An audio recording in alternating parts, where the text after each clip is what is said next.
There's a couple of things. It's busy tonight, and we have a lot of discussion. Just a couple of ground rules that if you would like to speak, this is my budget committee, because we all talk over each other sometimes. Wait for someone to be done and before you speak, and ask permission to speak, because it gets a little crazy in here sometimes. So anyways, a couple of other things. Well, first of all, I'll say that a little bit later. I was going to talk about operating budget and conflict of interest, but if we get to that point, that's when I'll bring that up. So anyways, thank you, everyone. So the first item on the agenda is the approval of the minutes. Do I have a motion I make a motion to approve the minutes with any... as written? As written. Okay, a second? I second. Okay, and all in favor? Aye. Okay. So the next thing on the agenda is updates to adjustments and revisions to any of the operating budget and the warrant articles. I'd like to turn the floor over to Troy so he can explain some of the adjustments that he's made.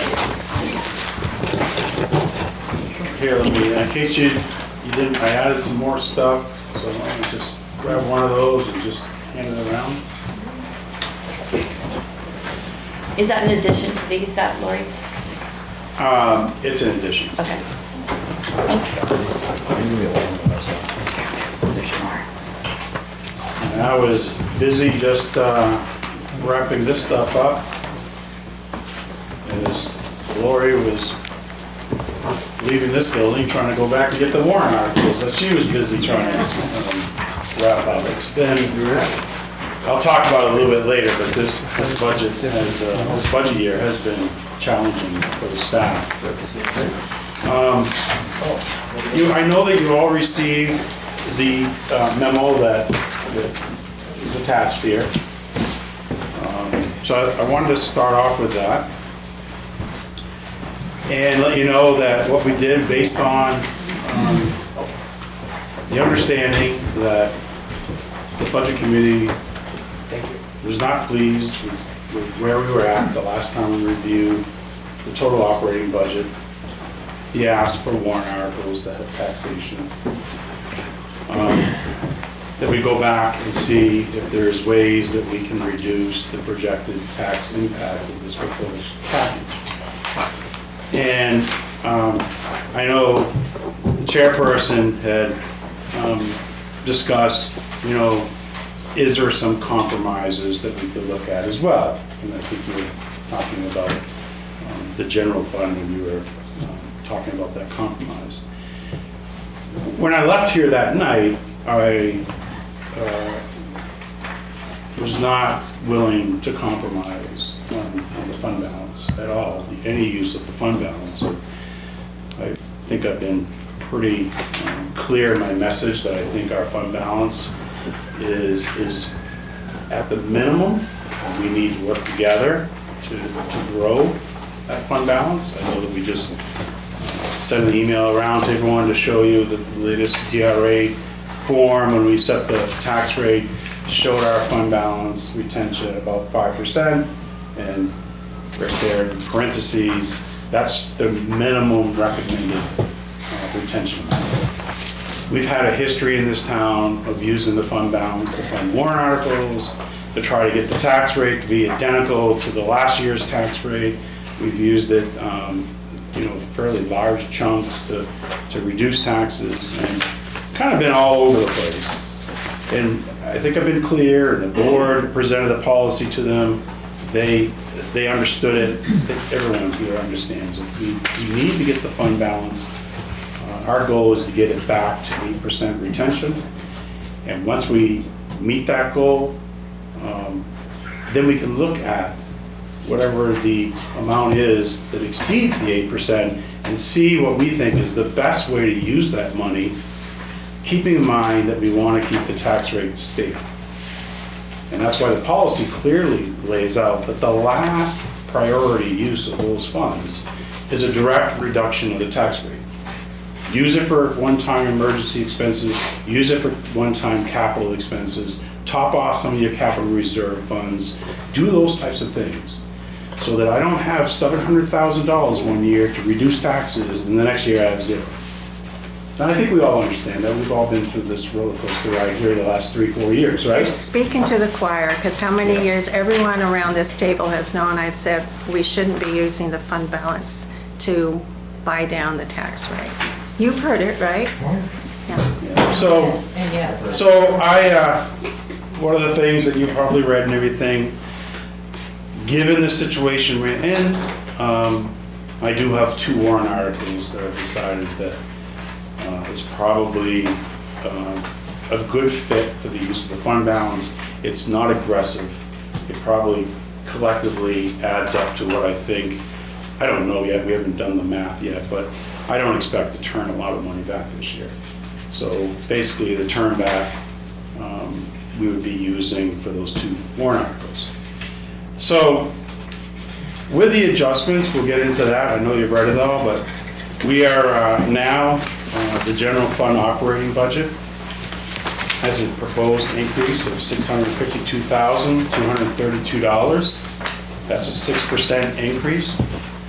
The select board warrant articles that have a tax impact has an increase over last year of $151,928. That's a 10.07% increase.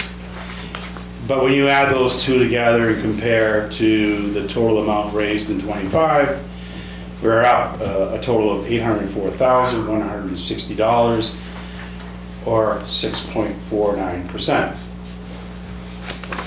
Meeting the goal that I had set out to meet in the range of 5 to 8%. This was that goal amount, looking at the gross amount of appropriation for the town operating budget and the warrant articles. How did we get there?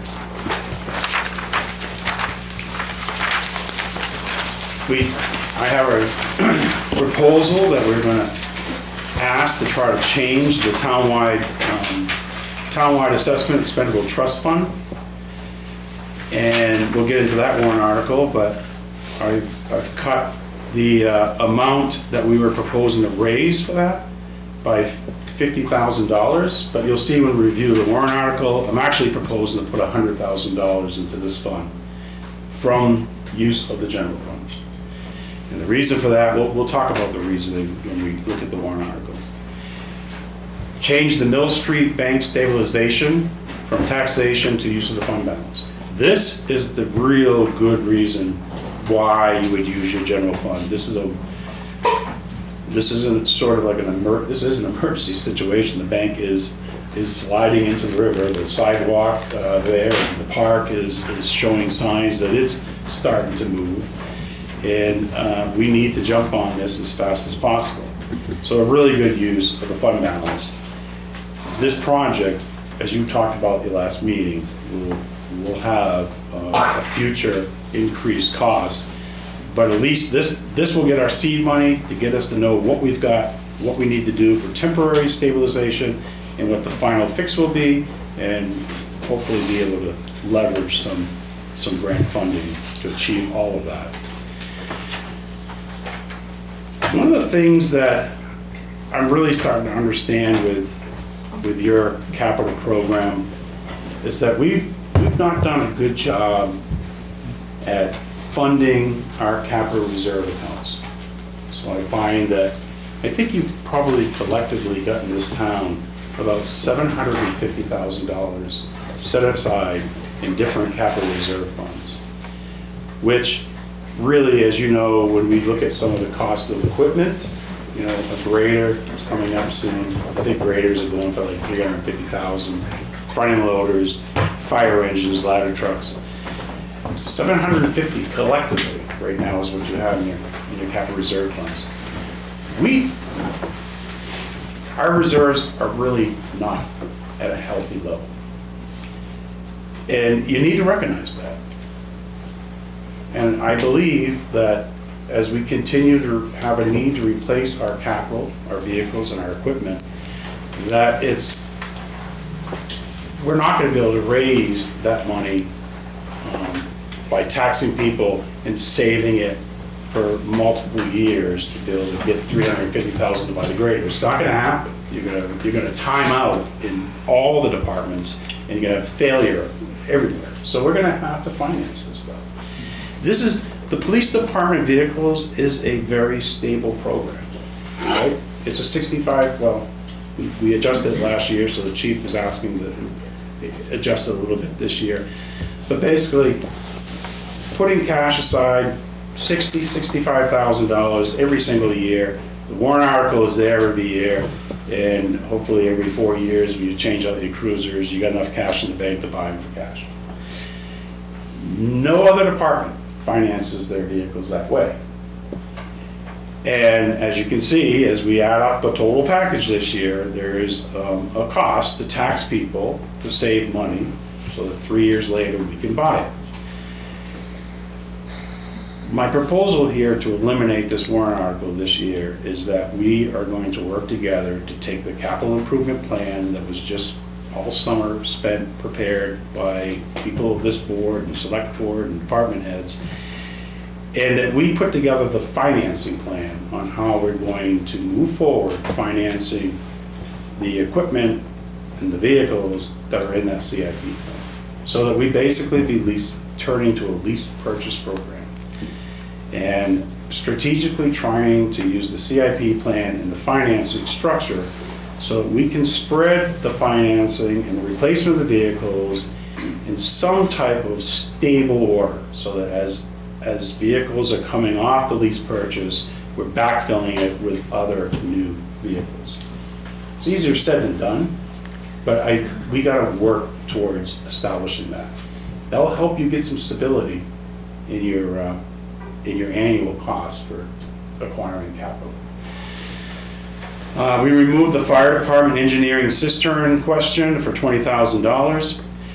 Removed $15,000 from the library capital reserve. Reduced the new town office building from $50,000 to $25,000. I still feel we need $25,000 towards this effort. I think I saw something that Lori produced today that we may have like $80,000 left over. Is that one of the encumbrances? After the purchase. About $80,000 left over from the warrant article. So that, between the 25 and the 80 we have in the bank, I think that will get us in a good spot to do some of the modifications we need to do immediately, and to begin working on the design work and cost estimates. I reduced the highway improvements from 650 to 625. This was not something I wanted to do, but giving, again, the whole picture of this package, at least right now, as proposed, we are taking a very small step in trying to get our paving program increased over a period of time. So $25,000 step opposed to a $50,000 step. Reduces the Parks and Rec Building Capital Reserve Fund from 150 to 100,000. There's some proposals in the warrant you'll see that even change the whole purpose of this capital reserve fund. But I still believe $100,000 in the capital reserve fund to get something started at Parks and Rec will achieve a lot. I mean, I really believe what I've been hearing from the rec commissioners, from Riley, and I think the budget committee, is the need to really get an understanding of what the existing conditions are, what the limitations of the site is, and how we can design and modify to improve the park, to bring it back to its glory that I'm sure it was at one point in time in this community. Because I can tell from everything that's there, you have a beautiful park. It just needs some attention now. Excluding the pool. That's more than attention. But concession stands and this and that, it's achievable. Reduce the, okay, we took a look. Unfortunately, we're sitting here this year both with our Parks and Rec revolving fund and a transfer station revolving fund. Last year, we were able to take pretty substantial amounts from those funds to try to keep the taxation costs down, to keep these two departments running, funding the revolving fund. But this year, we're proposing $25,000 additional from the last time you saw the warrant article to come from those revolving funds. So that, collectively, that gives you a $50,000 reduction. A total amount of the taxation warrant articles, total reduction in cost or proposed taxation of $425,000. Now we turn to the general fund. We were able to reduce, we had some health insurance changes, and that caused a reduction of $45,304 in the executive health insurance line item. We've taken a look at the finance training budget and the amount that we were going to try to increase our treasurer for the stipend. So we've decreased $1,000 for training and $2,000 for the treasury stipend in the finance department. The professional appraisal services, a reduction of $25,000. This will still put us in a place where we can do the commercial assessments that we're doing and keep the regular assessment work that KRT does. We'll talk about creating a new fund that will start to address all the other appraisal issues that we have in town. Reducing the legal collective bargaining line. The two units that we have coming up next year will be the fire station, the fire department, and the town hall staff. And I feel very comfortable that I can handle that negotiations. We'll just keep $10,000 in this line for grievances and any assistance that we need throughout, the negotiations. Reduce the legal collective, reduce general government boards and committees. That's the $4,000 for you, Diane, I'm sorry. It just evaporated like that, I didn't it? really tried to keep it. I had potential for 1 week, and that was it. It was taken away from me. So, It was an easy cut, right? yeah, it was. I'm glad you did it. Remove the police department. We had a part-time position in there to provide some administrative assistance to the prosecutor. And I talked to the chief, this need was there last year, it's there this year, it's there next year, but maybe just to see if we can put this off for just one more year and try to get by. The police department custodial service, we went back and one day we're going to have, I'm sure, we're either going to have increased hours for a custodian, or we'll be contracting out services townwide. But for this year, we're going to continue to try to work with what we have in place.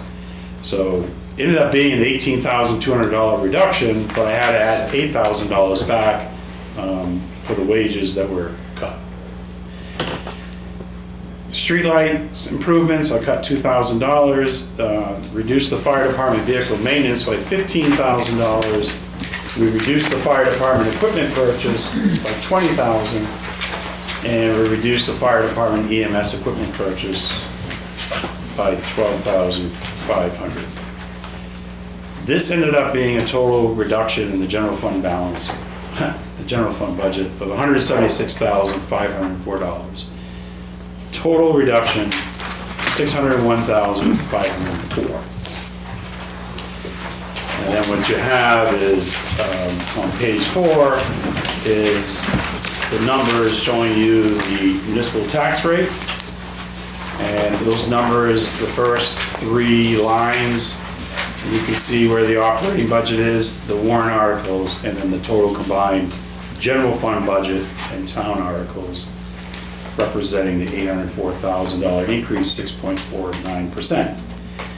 The point is, and I know someone's going to point it out to me, if you go all the way down to the bottom, when you calculate in all the other costs, our municipal tax rate right now is projected to increase at $4.70 or 20.81%. And that that rate, I want to point out, it is based on, which I believe is a practice in this town, is based on the current assessed value of this town. So I think someone should be aware that we are aware that our tax valuation is going to increase just with the rail trail village and a lot of this utility work that's going on. So the valuation of the town is going to increase. And when it does, based on these projections, the rate will decrease as well. But the pilot's going down next year. The pilot will be going, it's going down next year, yes. But that's factored into this. Right, so can I jump in here so you can correct me? Okay. So on this sheet, we have $804,160. That's the general fund budget and the town articles. And then we have the decrease in revenues of $139,960. That's $944,120. And then I don't know how the next block, we have the petition warrant articles and the overlay and the war service credits. I know that you're not, you have said responsible, well, you can't control that. However, that adds up to be 514,000.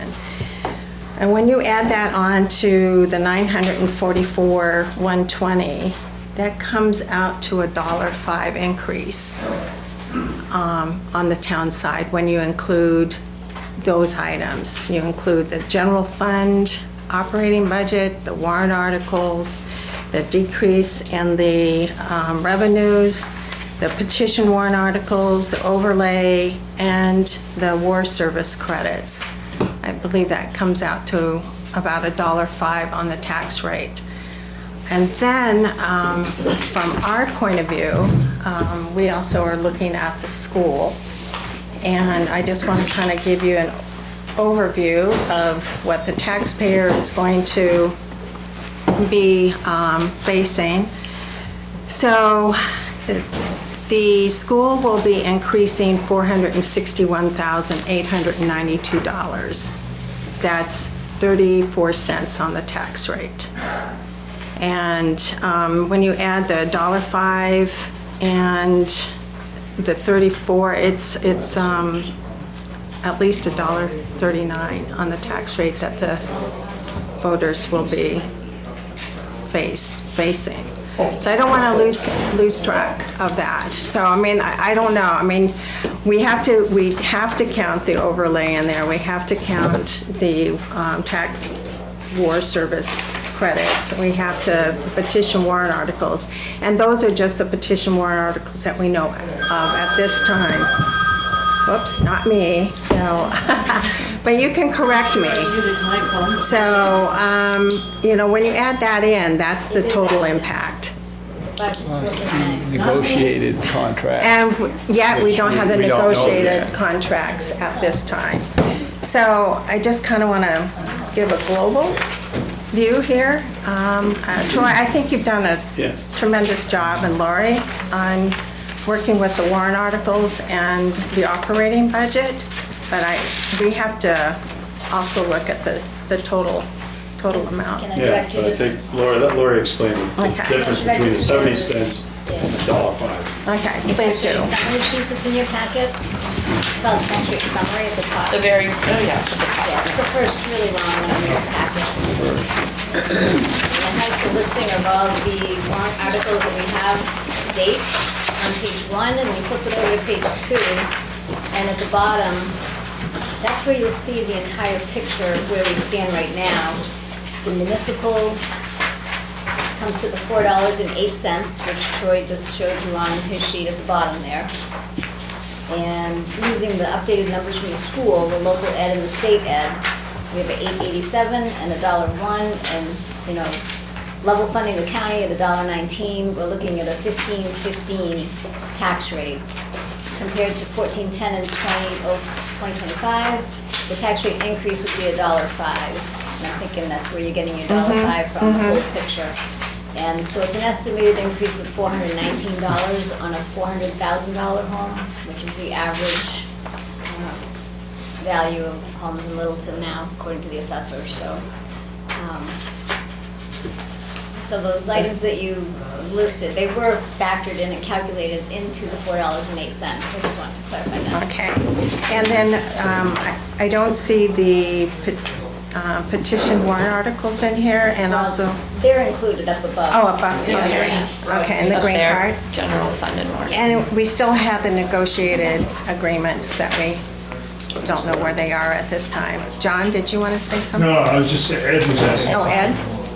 When does the Rail Trail Village come to fair market? It'll come on this year, and we said it'll be taxable property this year. So is that being looked at by? That's factored in here or not? No. Not yet? No, because we'd have to increase the valuation. Okay.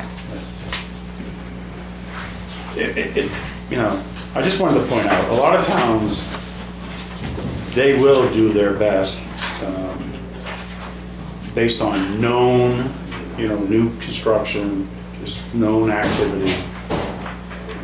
They will adjust, because all of this is, it's pretty spot on, right? But it is a projection. And they will estimate what they believe the tax value of the town will increase. So, which, again, I think provides a more realistic number of what the tax rate will be. But it's good just to keep it baseline against last year's, and just, that's your standard process. Okay. Stay with that, don't be inconsistent. Either you start the process of estimating every year, or you just always flat fund against last year's, like we do the county tax, right? And obviously, just hoping that this year's abatements don't offset That could happen. Ed? in a tax year. It could happen. Yeah, I think you've done a great job here. I am concerned about the highways, that's dropping that number back. You're basically falling behind, you're getting less than you got for $500,000 5 years ago. And the roads, we keep losing track here.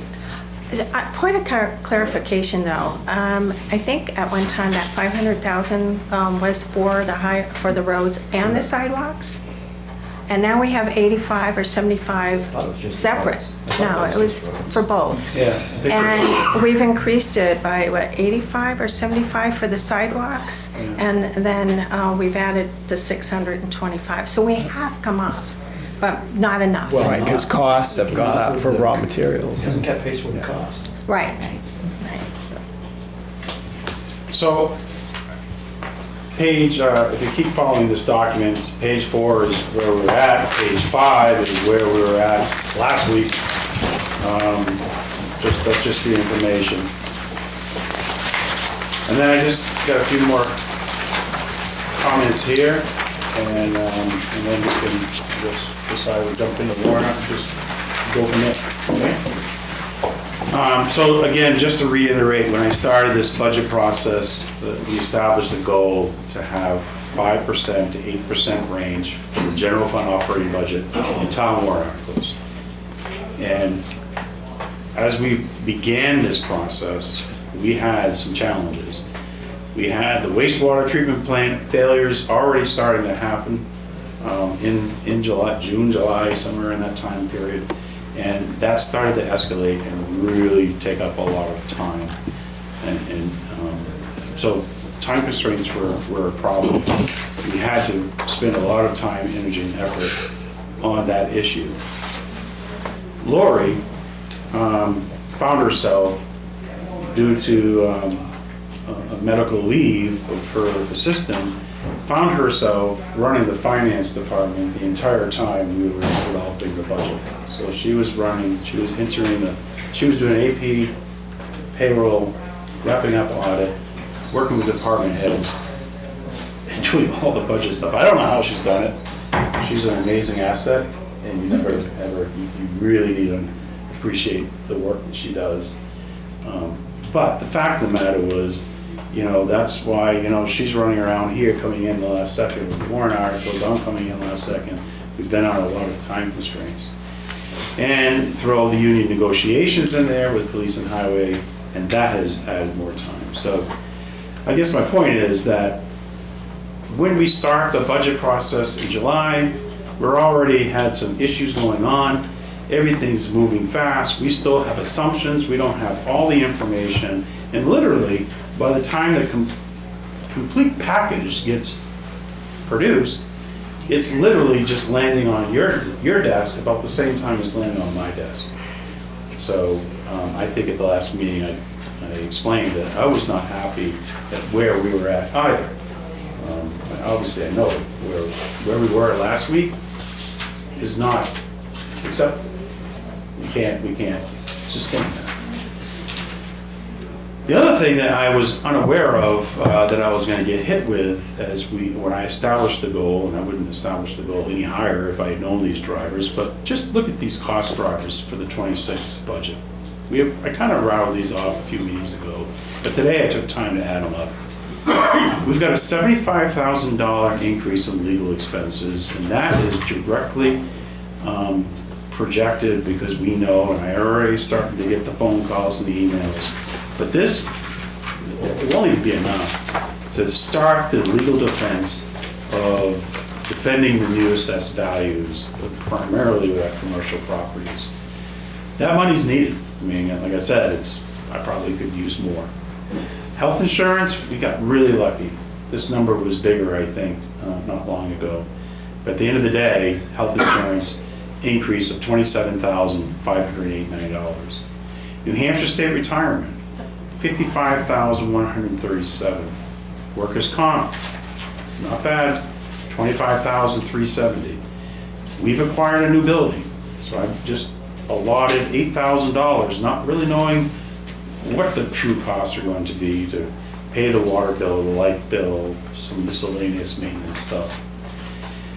Town office machineries, $7,500 increase. I thought that was going to be a cut when I saw it. And then I realized that this was the line that we've been trying to purchase new workstations at the town office and some of the other offices. And this is not much money. Workstations now are costing about $1,800, $2,000. And they're aging out, they're dying. And so this is not an optional cost. Our property liability insurance, you've heard this, it went up $80,361, and it went up a little bit, but again, we only budgeted 6 months of cost in the 25 budget. I think I typed this, okay. You break up debt service, it confuses me. But debt service, $24,269 increase, and then the capital outlay, $178,094. So total, pretty much what I would call non-negotiable cost drivers in the 26 budget add up to $481,320.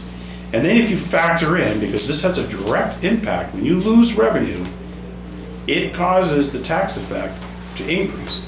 If we gain revenues, we can decrease the tax effect. But the loss of the Great River Hydro Pilot is a direct impact of $157,000. Steve? One question. On the barbecue, Lori, so the state retirement increase, that's based on rate per group or wages paid or a combination of the two? It's based on both. Did When your wages increase and depending on the. Yeah, we're paying out more wages, so we're. Right, Oh, it's the- automatically gonna go up. Right, and what are the rates now? How many rates do we have in the state retirement system? We have four, the police and fire are two different rates, and then everybody else is the third rate, so 3 rates. And what are those 3 rates now? I don't need it exactly, but just roughly. 33% for police fire around there. Right around there, yeah. 17? Oh, I paid it. Yeah, maybe around 11. I think 11. 7. Yeah. I have it on the chart. It used to bounce around a bit from year to year. Are they staying fairly stable from year to year now? It has, yeah. It started bouncing around there, you're right. And then, I thought somewhere along the way we had mentioned a decrease in the rate, and I was surprised to hear that because we know the system's underfunded, but they're just looking to get cover their butts for the next 2 years. Right. You know, with the next legislation to figure out the rest of it. So the one other item, but we were just too busy today to be able to really capture it. But I did want to add one of the other drivers, which would be I'm going to assume the largest one, is just wage increases that are driven, by the union contracts and the cost of living that we've stated that we'll give our non-union employees. I'm sure that's a big number. We will try to figure that out. But in total, without the union contract wage increases, we had a $638,320 increase. This represented about 67% of the total $944,120 increase that I put together. So that made me feel a little bit better that maybe I didn't miss the mark at all, because I had a lot of forces against us. And then I just want to wrap up about the fire department, because some of the observations about the fire department operating budget being increased by an astronomical amount really caught my attention, because when I reviewed the budget with the chief, I didn't recall seeing anything that stood out that he was going out Christmas shopping. And I couldn't understand what was going on. So it was good that the budget committee pointed it out. And the chief today went and took a look at his budget and just identified some of these items that, again, aren't really under his control. I'll just round the numbers, but $56,000 in wages. We also moved the zoning officer wage into his department. Part-time positions up $15,000. This is just the wage increase for like, chief. Did we miss a wage increase in '25? So when we adjusted the budget, we were back and forth on how we use the call company in the previous budget, and we set it at the year before. So we didn't have the approximately 3% wage increase built in the last year's budget, and then we used the call company more as well. So we're kind of a year behind on that. So it's a catch-up. And health insurance is up $68,000. The call firefighter insurance, $6,400. Retirement is up $62,000. Vehicle maintenance is up $5,000 due to the fact that we know that there's an issue with our ladder truck that's going to require some additional work. Fire equipment is up $13,000. This was proposed to be higher. It's been difficult to really get that line established to where I think it should be. The equipment is the gear that they use, the hoses, everything you see that helps, the firemen protect themselves and the equipment they use to put fires out. And it is not unusual at all to have an operating budget line of $50,000 on an annual basis to keep up with all of this stuff. So I understand that history with this line is that it used to be a warrant article, and then we decided this is operating expense. Why do we have it? This was before my time, right when I came through the door. So we brought it back into the warrant and into the operating budget, but then I cut it last year to try to meet the new budget guidance. Chief increased it this year, and then I went and cut it again. Same story with the library capital reserve fund. The librarians is not happy with me, and I'm sure the trustees are not going to be happy with me. But the bottom line for the fire department operating budget is that he had the budget has a total increase of $240,497. $226,000 of that is the things that I just talked about. We just went through. So I wanted to make sure we just got that clear. Am I wrong? Lori, go ahead. I just want to clarify one thing as well. The retirement increase in the fire department, $62,488. About $50,000 of that is my mistake from 2025 budget, because when I looked into it, when it was questioned, and I went back and found that I neglected to add 2 salaries into my calculations for 2025. So his retirement line for 2025 is behind, And that's why, because I did not include 2 salaries. So the increase isn't, makes it look like a lot, but 50,000 of it is not an increase, so it really is only about 12,000 for 18. So I the just wanted to- default budget on this, I'm sorry? the default number for this department or any of the departments, has that been, do we have a new spreadsheet on that? Yep, it's the Okay. last packet, in your packet is the last. Because that would really tell us, and not to just look at this department, we just got these handouts, so we haven't had an opportunity to browse through them. But that would incorporate all those things that have to be covered. Right. And then it would tell us Right, so the fire what's an department- additional. The fire department on that page 8 of the default budget would be 86,656 less in the default budget. It would be, what, 82,000? 86,656.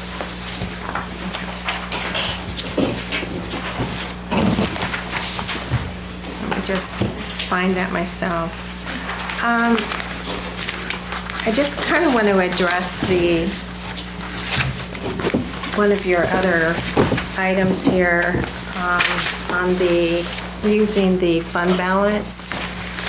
And my comments last week was there has to be a compromise if we're trying to reach the 8% goal of retention.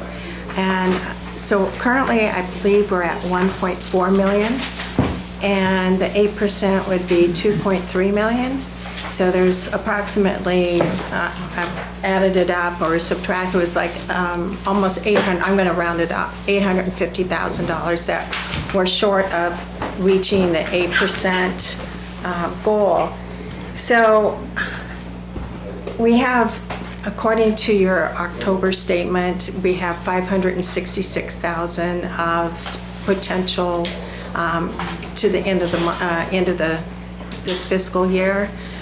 Some of that will be going into the fund balance. So we're getting closer, and I'm just saying that no one really wants to use the fund balance, but if we're trying to reach a goal and we're still spending at a rate, not intentionally, but we have things that we have to pay for, that impact should not totally fall on the taxpayer. And that was the reason why I said there has to be a compromise. Either you bring your expenditures down or you use some of the fund balance to offset some of the expenses. So that was what was behind my statement there. And I'm thinking if we had a goal of, I think you were trying to do it right off the bat, reach that 8%. I was hoping that we would get there in 2 years. Right. That if we, we're, like you just said, we're about $800,000 short of getting to the 8%. And if we had a good, surplus this year when we close the books, and a good surplus next year, and we don't touch the fund balance, I was hoping that we were gonna be there. This is not gonna set us, the amount that I'm Right. proposing is not gonna set us back drastically. It may take us 3 years. I was saying if we made a determination of at least putting 300,000 each year into the fund balance, we would get there. I'm not gonna, get upset if we have to use it a little bit to offset some of the expenses, because we can't keep spending and we can't expect that during that time period that the taxpayer picks up the total amount. So you did, you've used it, and you can use it in a way that is less harmful, like you pointed out to that one Warrant article, so yeah. So that was behind my comments. No, your comment, when you stated it, driving home, I was like, I've been talking about this fund balance for a year now. What's wrong with this chairperson? She's not listening to me. But, as I started trying to do reductions and look at the complete picture, the whole package, I understood what you were saying. That, yeah, you can't do everything at once, Troy. You gotta pull this back a bit. Good thing you have a long drive home. That's a lot of thinking done. Do you think more going home or do you think more coming out? Both ways, in the shower, mowing my lawn. I have a question about all of these reserve funds. Is it a legal necessity that all of these reserve funds be for a specific thing, you know, police cruisers, a fire truck, a this, a that, or the other thing, as opposed to having one big reserve fund? I mean, I'm just asking because I don't know. No, I think that's a really good question, because in my mind, I was kind of thinking that myself. Typical New Hampshire towns, they'll have reserve funds specifically for each department, for vehicles and equipment. But I don't see why a town couldn't have that discussion and say, we're gonna have a capital reserve fund for buildings and facilities, and we're gonna have a capital reserve fund for vehicles and equipment. But all those reserve funds are established by vote. They were voted Right. to establish them. We have to, But you don't have to, you can vote it out as well. right, we could vote to do it different. Correct. Yeah. Because what happens, I'm saying, is like we got a little bit of money here and a little bit of money there, and we add a little bit of money every year, and it's not ever enough. Yeah. I mean, a big fund wouldn't be enough either, but at least it would give you some flexibility to do your highest priority thing, maybe. Maybe a little harder to sell it to the voter. Really? But positive, because you know, when you ask for something for a particular purpose, people can focus on that. Yeah. You know, now if you're asking just for the general what if, it might be more difficult to sell. People tend to be quite concrete in their thinking. So That's for construction research. are there any other questions or comments about what Troy just presented? So, no? Okay. So Troy, what is the reserve? This all falls in place, the reserve is what? A little over 5%? Just over 5? What's that? The reserve is just over 5%. Currently, Yeah, Yeah. as it stands now, right? Yeah. Yes, it's five Oh, point, the unassigned fund. 5.09. Yeah, yeah. it's, I'm sorry. it's Yeah. 5.06%. Okay. So now Yeah, we've been lower. I'll have to play with that. This town has, I've seen the numbers, that you went much lower. Oh, I know, we were. Lori, I yeah. think Lori, when you came on board, maybe it was an all-time low, and you've been working hard at trying to get it back. well, I think when Lori came on board, we didn't know what it was. You want to know what it takes, Lori? My first year was 500,000. Yeah. Wow. I mean, again, you want a healthy unassigned fund balance, first and foremost, for emergency situations. Second, for cash flow, because you don't have to borrow money to, pay the school, pay the county, pay the town, until we collect taxes. You've heard me say this, when you go out and get a tax anticipation note out, you're gonna spend about $5,000 in legal fees, and they're only gonna loan you money for 3 months. And at the end of that 3 months, if you need money again, you gotta pay the $5,000. You can only do it for 3 months, and then you have to do the application all over again. So if you can avoid borrowing, short-term borrowing for tax anticipation, you want to have a healthy fund balance to avoid that. And then third is tax stability. So this town, you decide your 8% retention, and you find 1 year you've got $350,000 you can use. What do you think the priorities are for this year? We've got $350 there. What do we want to do with it? Can we fix, X, Y, Z that we've been talking about for the last 10 years? Is this the year to do it? And it won't be a tax impact. It's a one-time expense. So it gives you that flexibility. Did we have to borrow money in November? No, you're good. You were getting a little nervous in the July. Yeah, July can be tight, but, So 5% covers it. yeah. Well, that's good, yeah. So, what is next? The warrants? Okay.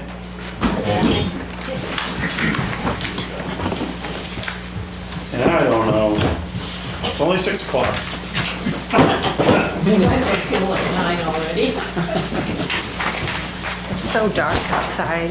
You feel like it's 10 and it's only 4:30. So I guess, Thank you. the reason I say it's only 6 o'clock is that I can tend to talk too much. Yes. And Mr. Did you say Mr. yes? Hennessy always reminds me on Tuesday morning, you didn't have to talk so much.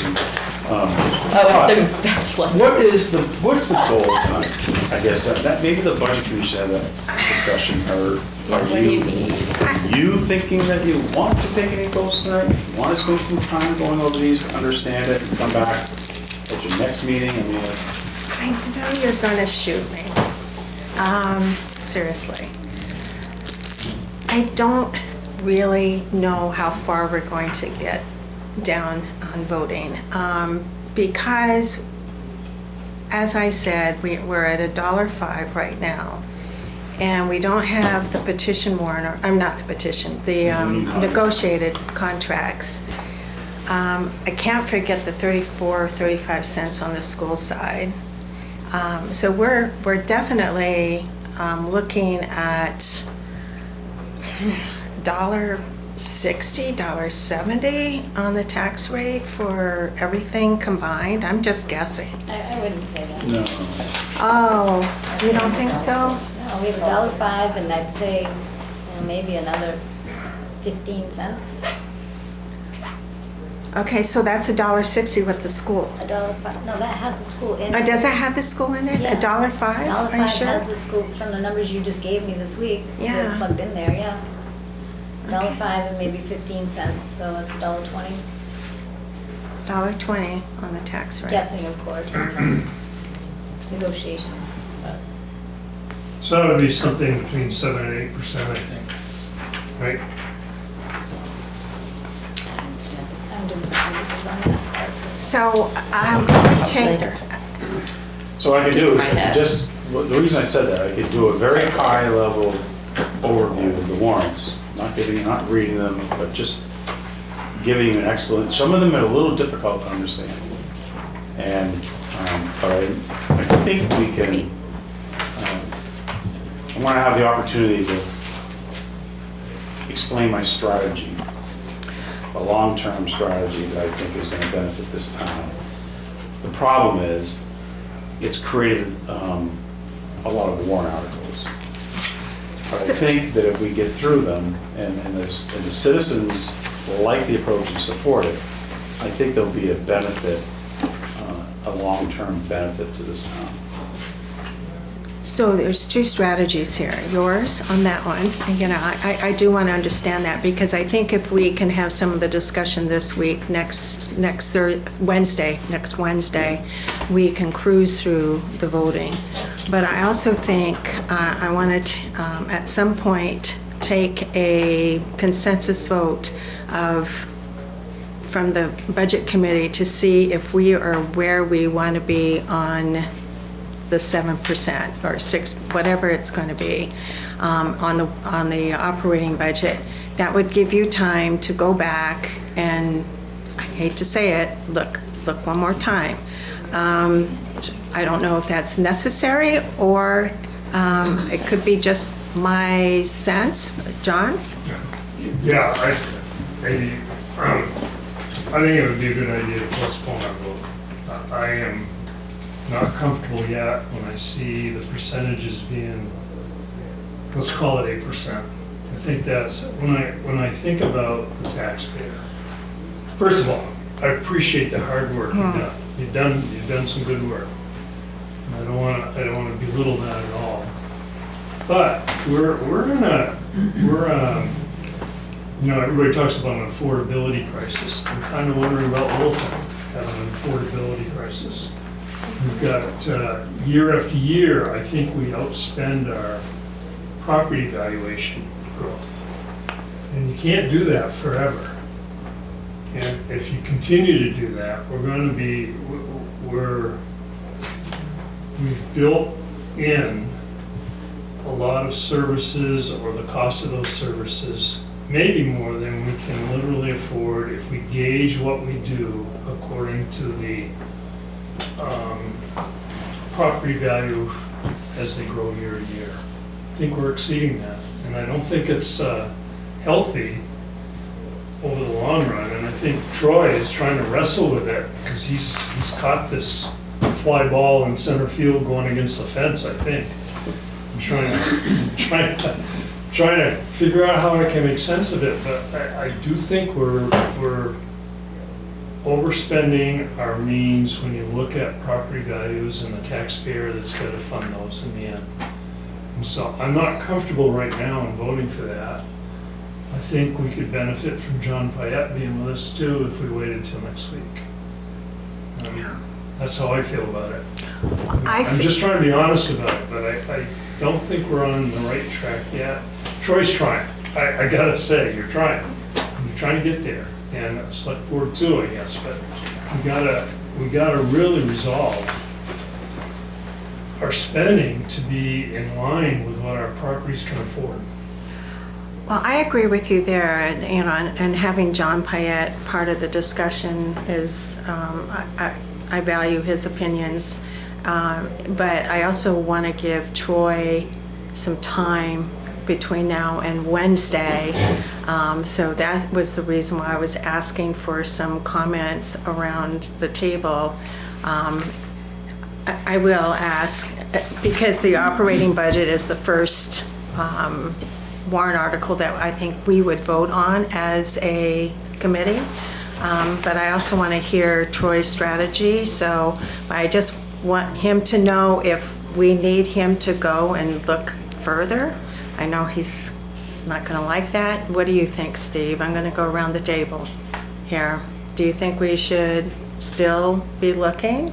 Well, it would be nice. I mean, I think you've worked at it pretty hard, but, you know, every now and then, something might pop up that you might slip by or whatever that you might want to reconsider. I guess the first thing, in this process though, you challenged all the department heads to, that you got input from everyone. We did, yeah. Because I mean, obviously nobody knows the nuts and bolts of it, no pun intended, more Right. so than them. So if anybody's gonna be able to tell you, you know, we could really wait a year on this, that it'd be nice to have, but nothing's gonna, the wheels aren't gonna fall off. Well, that was, yeah, we were, you know, I was after you saw a couple $1,000s here and there. I wasn't after the paper clips, but I was after the big numbers. So I guess I would go to John. You've spoken already. Do you want to add more? I'll just, I've already said what I want to add. I think our process in budgeting could be improved a lot. And I think the way we did it this year, it all ends up being a pileup at this time of year. Mhm. Instead of logically saying, okay, here's our capital projects, here's our capital plan, what can we spend? Here's the guidelines we're going to use for budgeting for all department heads. I see quite a variation in some of the increases by department, and maybe you can explain those, maybe you've tried, but I do think it's a whole team, and the whole team has to pitch in to meet those requirements and meet those goals. And so it shouldn't could come out of one thing. I'm seeing the school right now at 3.8%. 2.8. 2.8, and we're here quite a bit higher than that. So Bill? It's quite a bit higher. Anyway, that's where I stand. And I think the budget process could be a lot more guided. Bill? Well, I'd like to kind of see what's going to happen with the school. You know, if they can help us out a lot more than what they're looking at right now, and we'll make our decision, because that's a big chunk of money up there that we try to see if we can do something with. By the way, we have a meeting Monday Right. with the school. So, and that's when we will be addressing their operating budget and warrant article. So, Dan, or Mary, excuse me. Mary? Yeah, I guess I'm where everybody else is. I'm not particularly happy with where we stand. I mean, I would like to say, you know, pass the hat again.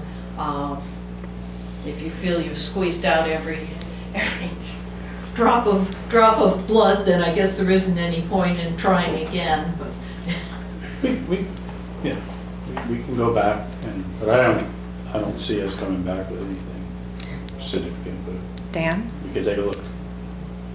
Yeah, I'm not happy with, the increases for what has already been laid out. And those words that you just uttered, Troy, were what you said last week, like, oh, this, before you looked at it, that, it was, pretty firm right now and pretty, lean. And look at where you came. You did a good job, you and Lori and the department heads.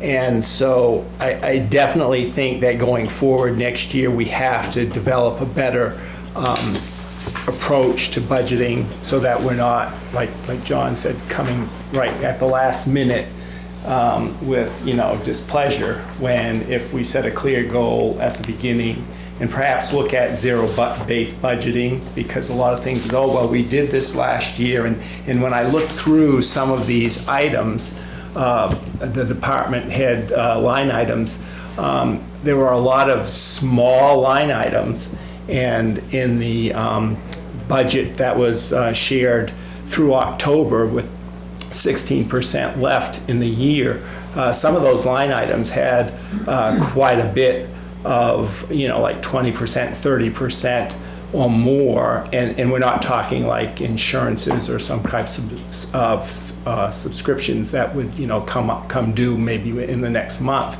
So taken together, they all add up.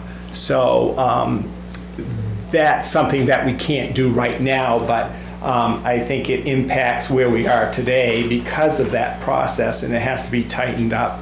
And we really can, I think, as a whole organization, a whole community, do better in that regard, so that we're not having all of this money, or I'm saying a lot of it, but the fund balances that come out at the end of each budget cycle, like we're talking about 4 or 5%, but that's 4 or 5% that's coming from the taxpayer, and that it doesn't get returned, or we're not looking to return that to them in a way to offset their taxes.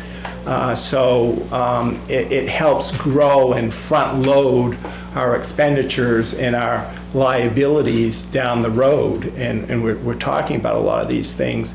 And just as an aside, the new town office building, I know that's another cost center that we're going to be pouring money into, and we still have the existing town building there that, as I've mentioned earlier, that isn't perhaps utilized as much as it could or should be.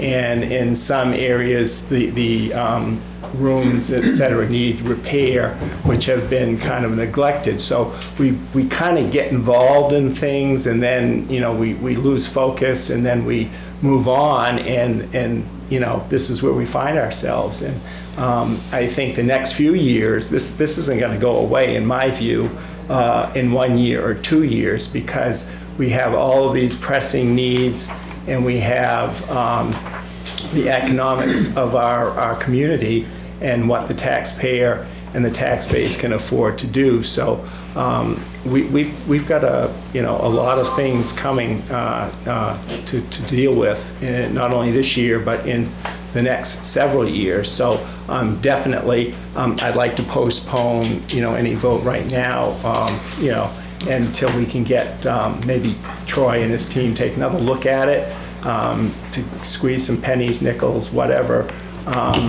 to get a budget that's more in focus and more input from our absent members. So I'll stop there.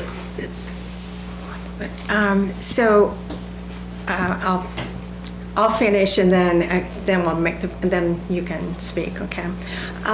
So from my point, we put away some money in capital reserve funds, and you're saying, we can't really, I don't know how you anticipate or how you view them for the future. So we have 100,000 in various accounts here, and I didn't know if any of those could be used for maybe not reducing the road as much, because I think we have 100,000 in DPW reserve fund, 100,000 in fire, and 100, so are we going to utilize those? Are we going to be putting monies into those? Should we be using those? I don't understand, and you don't have to explain it tonight, but I don't know if that money is just sitting there and we're not using them at this point. So, When we go over the warrant articles, I can okay, and so why don't kind we of show you go? it. So, Can I just, before you go to the... Yeah. Just a couple things. I don't want to lose my credibility, Dan, on when I sat here last week and said you did really that I well. believe in every one of these warrant articles in the operating budget. I went back and cut $425,000 of warrant articles. I didn't want to make any of those cuts. I still believe in the money that I was proposing to put into those. When I sat here last week, I did not want to touch the unassigned fund balance. So I just want that, when I sat here, it wasn't like, it was not easy for me to go and remove these things because all those warrant articles achieve something. Your budget, your warrant, that's your financial plan for the next 12 months, but also it sets you up a little longer also, right, financial planning.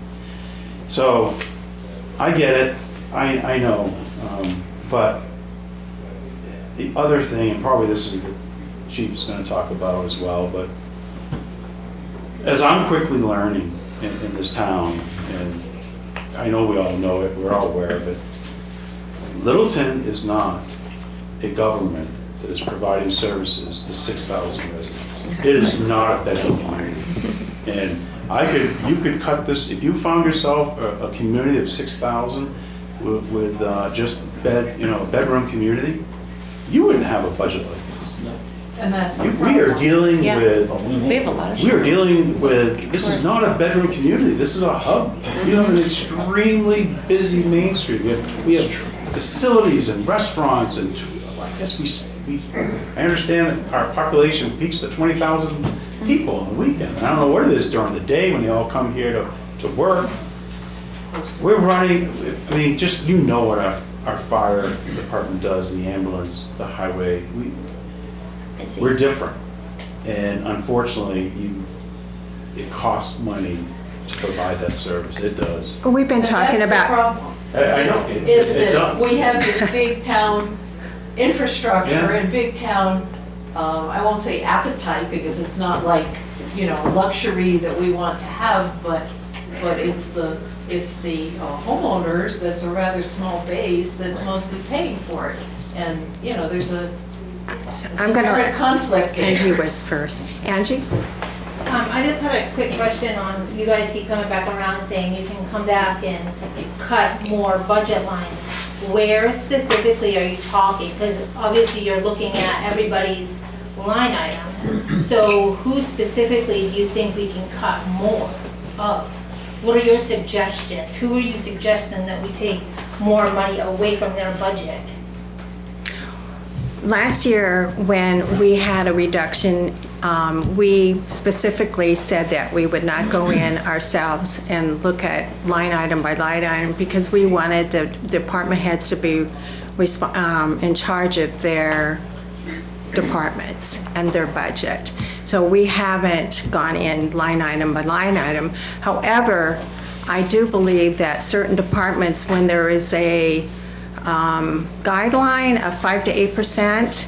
I know that not all departments can come in at 5 to 8% because some of them are smaller and like the one department for adding $4,000 for, taking minutes for this, that went up 400%. So sometimes I go, wow, that's 400% right there. We need to cut that line item. But so it's not always, but some of the bigger departments, when it says 5 to 8%, we kind of like to see that everyone participate in that. So, Riley? I just think that if we're gonna be asked to continue to come back and work with Troy, it would be helpful to have some insight on the specific line items that we do present to the budget committee and do take the time to prepare. It is becoming difficult to come in and whittle those line items down when we're also asked to focus on things like building maintenance and equipment maintenance. And if that's going to be the consensus for us to revitalize things, and I'll use Granite Park as an example, that unfortunately is gonna come with a cost, and those line items have to exist in order to get there. So, to use the Opera House as an example, because I'm sure there's going to be looked at line items there, and definitely what expenses have been spent this year, there's going to be money left in that budget. That's because the projects that have been neglected for years are now six-figure projects. They're not able to come from the municipal budget anymore. So they're now capital items. So I think there's things that we've tried to fit within our budget, and it's proven to either not work or it's too much for our budget, so we don't do it in order to think of the taxpayer. So I think we're just also looking for some insight on where you want those numbers to come from if we're asked to go back again.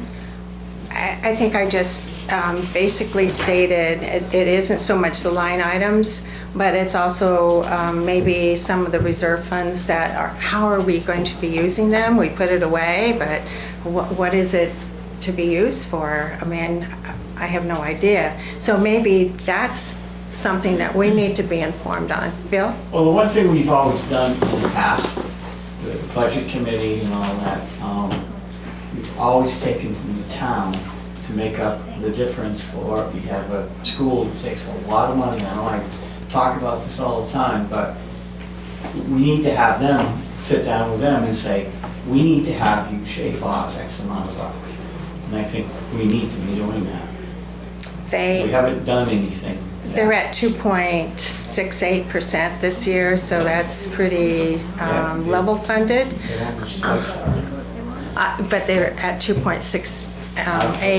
The numbers are not there. They have to, they obviously have to figure something else out, but for their operating budget is 2.68, I think that's what we came up with. Anybody else? So Troy, do you want to go ahead and go through the warrant articles? Sure. So, Share your strategy with us. You wanted to share. You said you had a strategy you wanted to share with us.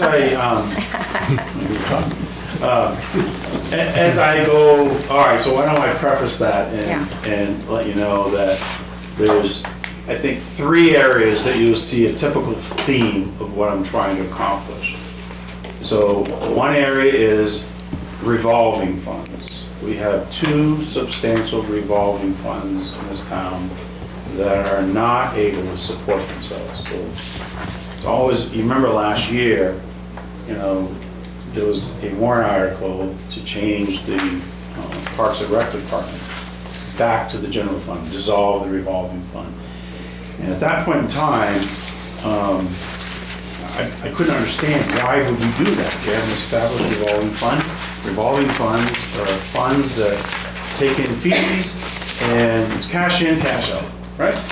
So a revolving fund for the best one is really like the police department. They have their special details. A private company or some source needs a service from the police department. They pay for that service. Money comes in, we pay for all the costs of providing that service. There's no tax impact to the taxpayer. It's cash in, cash out. In the rec department, what I've seen is typically you might have an example of, there's different activities. There's, let's just say the rec department wants to have a summer trip to Storyland. And as a taxpayer, I don't have kids, or I pay for my own kids to go to, you know, different parks and stuff. But I shouldn't have to pay for that. So revolving funds are a really good tool to be able to say, hey, if we get 30 people to sign up for the Storyland trip, we can pay the entry fee, we can pay the school bus driver, and any other, you know, pay for lunch. And everyone's got to pay $30. And again, it's cash in, cash out, no cost to the taxpayer. The problem with the Parks and Rec revolving fund is that the fees don't even come close to covering the cost of running the rec department. So we have a warrant article that's asking for $500,000 every year. It's not the right fund. We're just the wrong application. Revolving the Parks and Rec, and the transfer station is the same. So you'll see where I'm trying to dissolve the Parks and Rec and the transfer station, bring it back into the operating budget. Lori doesn't have to maintain 2 other sets of books for both these operations. It makes it easier for me to track expenses and track revenues, because it's all in the general fund. It's all in one place where it should be. Let's hold us back. Well, I don't know what the community's thoughts are, what the budget committee thoughts are. So that's theme, one of the theme number 1. Theme number 2 is we have capital reserve funds where department heads have come to me throughout the year and said, look, we don't even know if we don't understand what the purpose of this fund is. I think it's only for this, but we really could use it for this. But then, on top of that, we can't access it, we need to access it right now, but the selectmen aren't agents to expend. So now we have to wait around till March to be able to use it to fix, we'll say, for example, our ladder truck broke this year. And if the capital reserve fund said that we could do repairs, we could have felt, we wouldn't have been so nervous knowing that when we sent the ladder truck out of state to get it repaired, and the bill came back $50,000, we could cover it. But we couldn't do that. Because one, the capital reserve fund that exists for the fire department, it's only for vehicles and equipment, and I'm assuming that means to buy new. And the selectmen were not agents to expend. So I've taken some capital reserve funds, proposing to discontinue them, create a new one, expanding the purpose, making it clear as to what this fund's purpose is for, and making the selectmen agents to exploit it. And then the third one is creating some new funds that will, I hope, over time, this one really came from the budget committee, establishing that buildings and facilities capital reserve fund, and capturing the rent for the new town office building and putting it in that fund. That was the reason, I don't know if you saw my note about, because you have two warrant articles on there. One to create the fund, the revolving fund with the lease monies. And then the other one was $50,000 to, and I said, well, do we really need the second one? Right. I mean, or the first one? Like if the second one is passed, do we really need to ask the taxpayers for $50,000 in the same year? Because you're gonna get $44,000 from the lease monies. So that was, but I understood. It would. It'd be nice to get the fund established and let it build up some money and, start spending it right away. But you reduced it down to 25, so I'm happy. So, yeah. All right, so I think we just start right off, and we'll skip over these things, but we'll go right to Article 10. That's the operating budget. We're talking about that next week. Sewer fund operating budget, I'm assuming we'll talk about that next week. Water and light operating budget, talk about that next week. Article 13 will not require any action from the budget committee, but we are in discussions with water and light to try to get into a multi-year lease agreement for battery energy storage system. And this has been discussed before, I think and it just didn't work out well with that vendor. So hopefully this will be on, this is a draft, hopefully this will be back on the warrant. A placeholder for the collective bargaining agreement with SEA, which is the police, and a special town meeting warrant article in case that effort fails. A collective bargaining agreement for the ASME Unit A, which is highway. Article 17 again would be a special town meeting in case the article fails. Do we, point of clarification on the second meeting, do we vote on that because there's no money involved in that? Which one's that? For the special town Oh. meeting in case, 17. Yeah, okay, I would say you don't, there's no, you're not raising Have in the money. past. Yeah. we have in the haven't. past, but I want to go by the guidelines. I don't think we're supposed to, It right? has a financial implication. It has a financial implication? Yeah. Okay. All Yeah. right, it does, because, yeah, yeah, Yeah. okay. I can ask legal, I Municipal training, check that. I have a feeling that it's probably when you have the special town meeting, that's gonna have the question to raise and appropriate, I guess. So I guess, That okay. would be a recommendation. All right. Modify the elderly property tax exemption. This one's not ready to go yet. We just got placeholders. But what, you all familiar with the elderly tax Yeah. exemption Yes. program? So this, I'm not an expert on it, but. I'm elderly, but I don't, I don't So- understand this. So this is very typical. We have credits and a lot of exemptions, blind exemptions. This one here is specifically for elderly. It's state law, where towns can adopt it. And it sets out a couple different criteria. So the first criteria is the amount of exemption, property value exemption, you would receive off your property if you qualify. So if you own a property for $300,000, it's assessed at $300,000, and you qualified, and the exemption was $50,000, you'll only be taxed on $250,000 valuation. So because we just did the update, everyone's property pretty much doubled in value, and now we have people that were on this program, and we didn't keep up with the jump. So we've got people now that qualified for years and years, and now they find themselves, the exemption that they're getting, they may still qualify for income, but they're only reducing the exemption by the old Yeah. exemption amount. So we wanted, I don't know what we're gonna recommend for value of exemption, but we're gonna figure that out.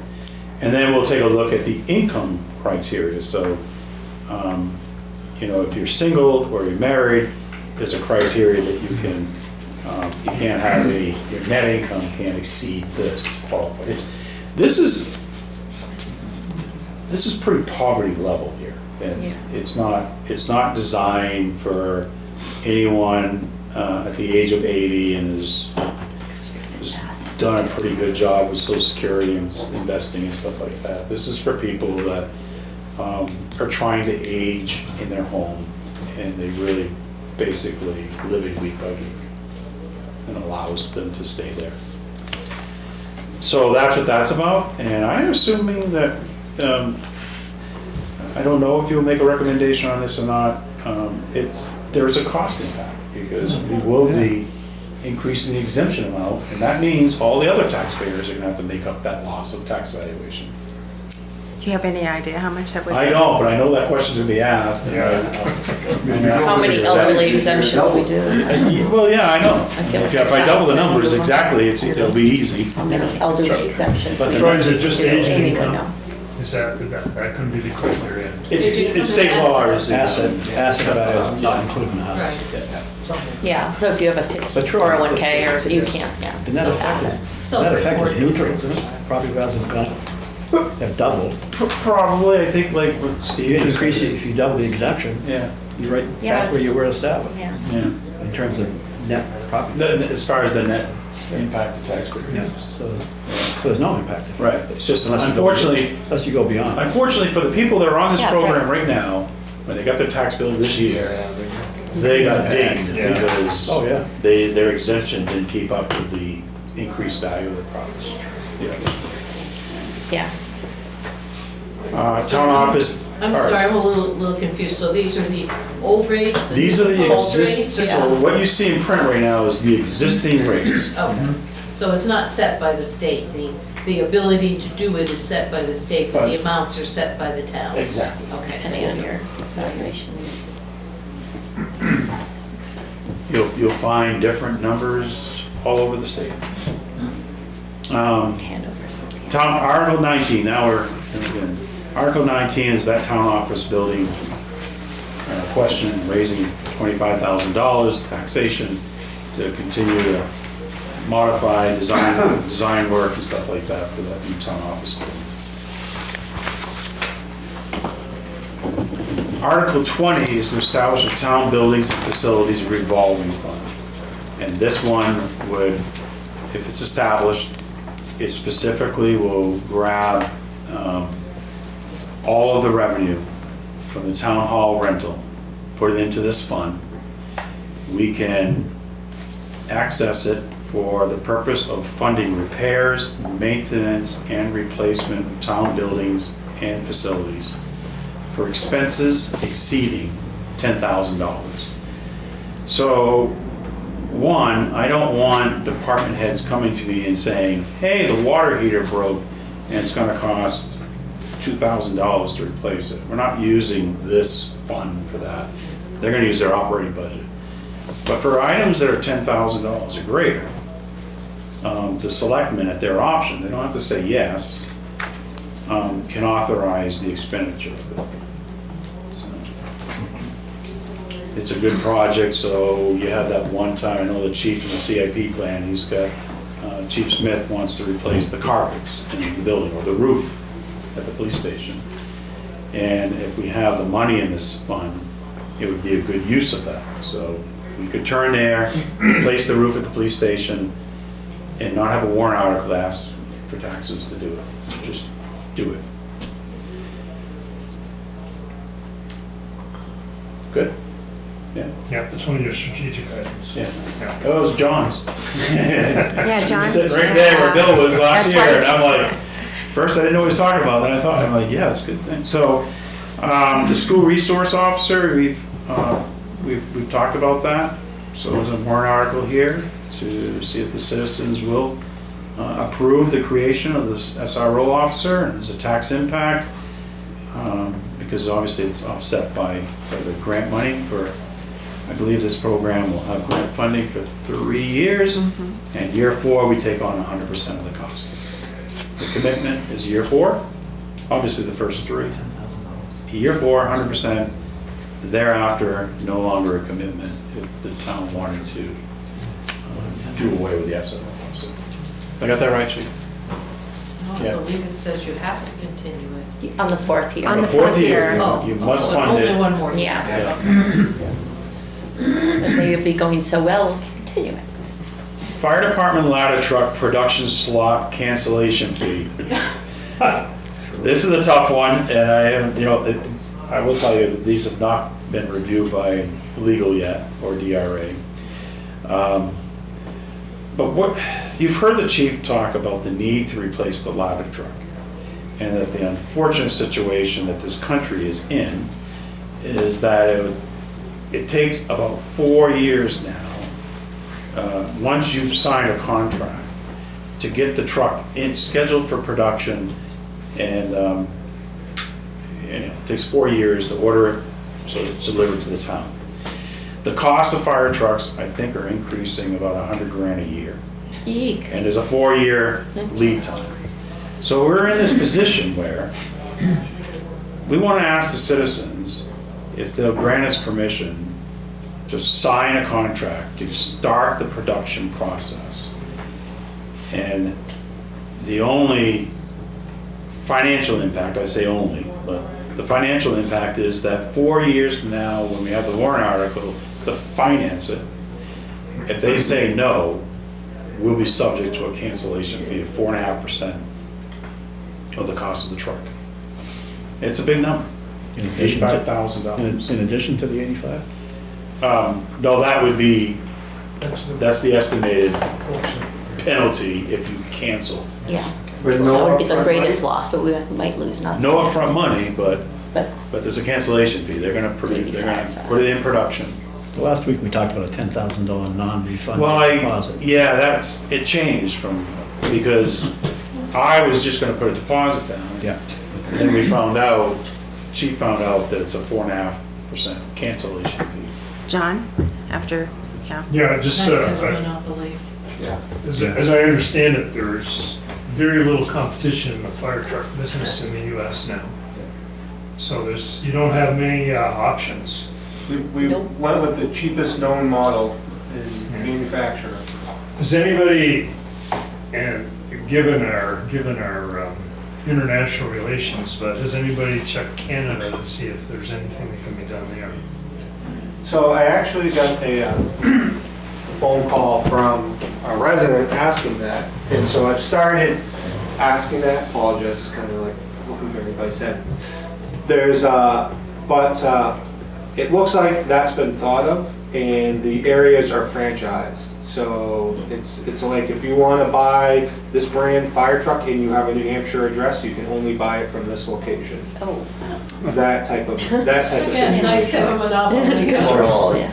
And they work through dealers that aren't the manufacturer, and these dealers have signed these agreements with the manufacturer. So if we want to buy an E1, we are limited to go here. If we want to buy a Pierce, we have to go here. That's kind of how it works. Canada has the same makes and models as Japan?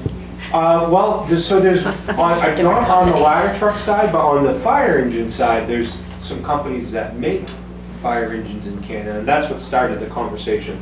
I don't have an answer on that, but I'm not looking for, we didn't propose a fire engine, I haven't had a chance to follow up completely, but not on the ladder truck side. Ed? There's no ladder truck manufacturers. He's not here. So attending the parade last week, I saw a zillion fire trucks coming down. I assume they're on the mutual aid. And the departments in the mutual aid ever thought of, you know, you get this piece of equipment and share the Yes. equipment as opposed Yes. to everybody getting? Yes. I think that's a brilliant idea. I'll use one specific piece of equipment as an example. The compressors that we use to fill our SCBA cylinders. Our SCBA cylinders, there's two types of pressurized systems. Generally speaking, there's more now, but we use 4,500 PSI in the cylinder that we carry on our back. That's a very high pressure system. So it uses a very expensive compressor, and the compressor has to make, you know, breathing quality air and ensure that. So there's systems that check that. If I go to write a grant to get that when our system ages, I score very, very low, and in fact in the new grant system, I don't really score at all. But as a regional asset, we do score. And I think you're gonna see changes at that level forced on fire departments. I think it's prudent. I think it's reasonable. The days of having 60 call firefighters are over. So you don't need that many seats to get them all to the fire. That's why, as far as fire apparatus goes, we have basically 4 main pieces, and not really any need to go beyond that on a personnel level side. So, On how many ladder trucks are in our mutual aid communities here? well, so we belong to Twin State and North Pack, which is most of northern New Hampshire. So I'll just kind of give you the rundown locally. That's what I meant. I mean, Yeah. just because you don't want someone responding from Berlin to a fire here with the Yeah, ladder we haven't truck. had Berlin come, but we've been to Berlin, not Yeah. recently, not in my tenure here in Littleton. So in our neighborhood, so to speak, we have St. Johnsbury. We have Lisbon with a ladder truck, but theirs isn't really tall enough to operate in Littleton. We have Franconia with a ladder truck that's a number of years older than ours. Lincoln has a tower truck. And I think those are the ones right at the top of my head then. So Franconia and Lisbon are relatively close. And so I would think that maybe there would be some communication back and forth on that. I'd say that our truck is in substantially better shape and is much younger than their ladder trucks. So I think if they're looking at replacing them, yes. But you have to understand that this is going to come with a substantial change to the way that fire departments operate that I don't think will be well received on the municipal level, which is regional services are provided regionally, you know, governed by regional boards and not by the budget committee of Littleton and the budget committee of next town over and so Well, on. So- just like the school, I think we're expecting our fire departments to work together on that. Yeah, so I think I have all kinds of crazy ideas like that. the leadership needs to come at the executive level, at the board level for these types of things. I can't go to another town because of the way that looks. That looks like, you know, Chief Miller wants to take over this town. That's not at all what it's about. Boards need to get together and set the tone and drag their fire departments along and talk about how we do this. Well, I was happy to see the hazmat thing. Right, An yeah. agreement in local area, so. Very happy with that If as you can do it well. there, why not other things? So that was, that is our mutual aid district taking that on. Yeah. It would be like our mutual aid district now becoming a fire department, and it's definitely possible. There are districts that work that way, and there's distinct advantages and disadvantages to doing it, but I don't think a disadvantage is on the financial side. Steve? So in that vein, let's sidetrack the consideration for the EMS regional service. How so? I apologize. Why didn't it happen? Where? Regionally. It is happening here. It's just run by the town of Littleton, with the other towns being told what the cost is. And that's working right now. How long will that work? I don't know. All right, so this, It's almost like they're tuitioning their students, their EMS patients to us.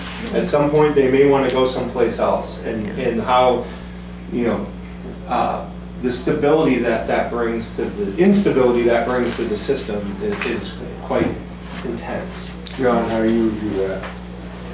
Based on what happened with you and David before? Yeah, we looked at it.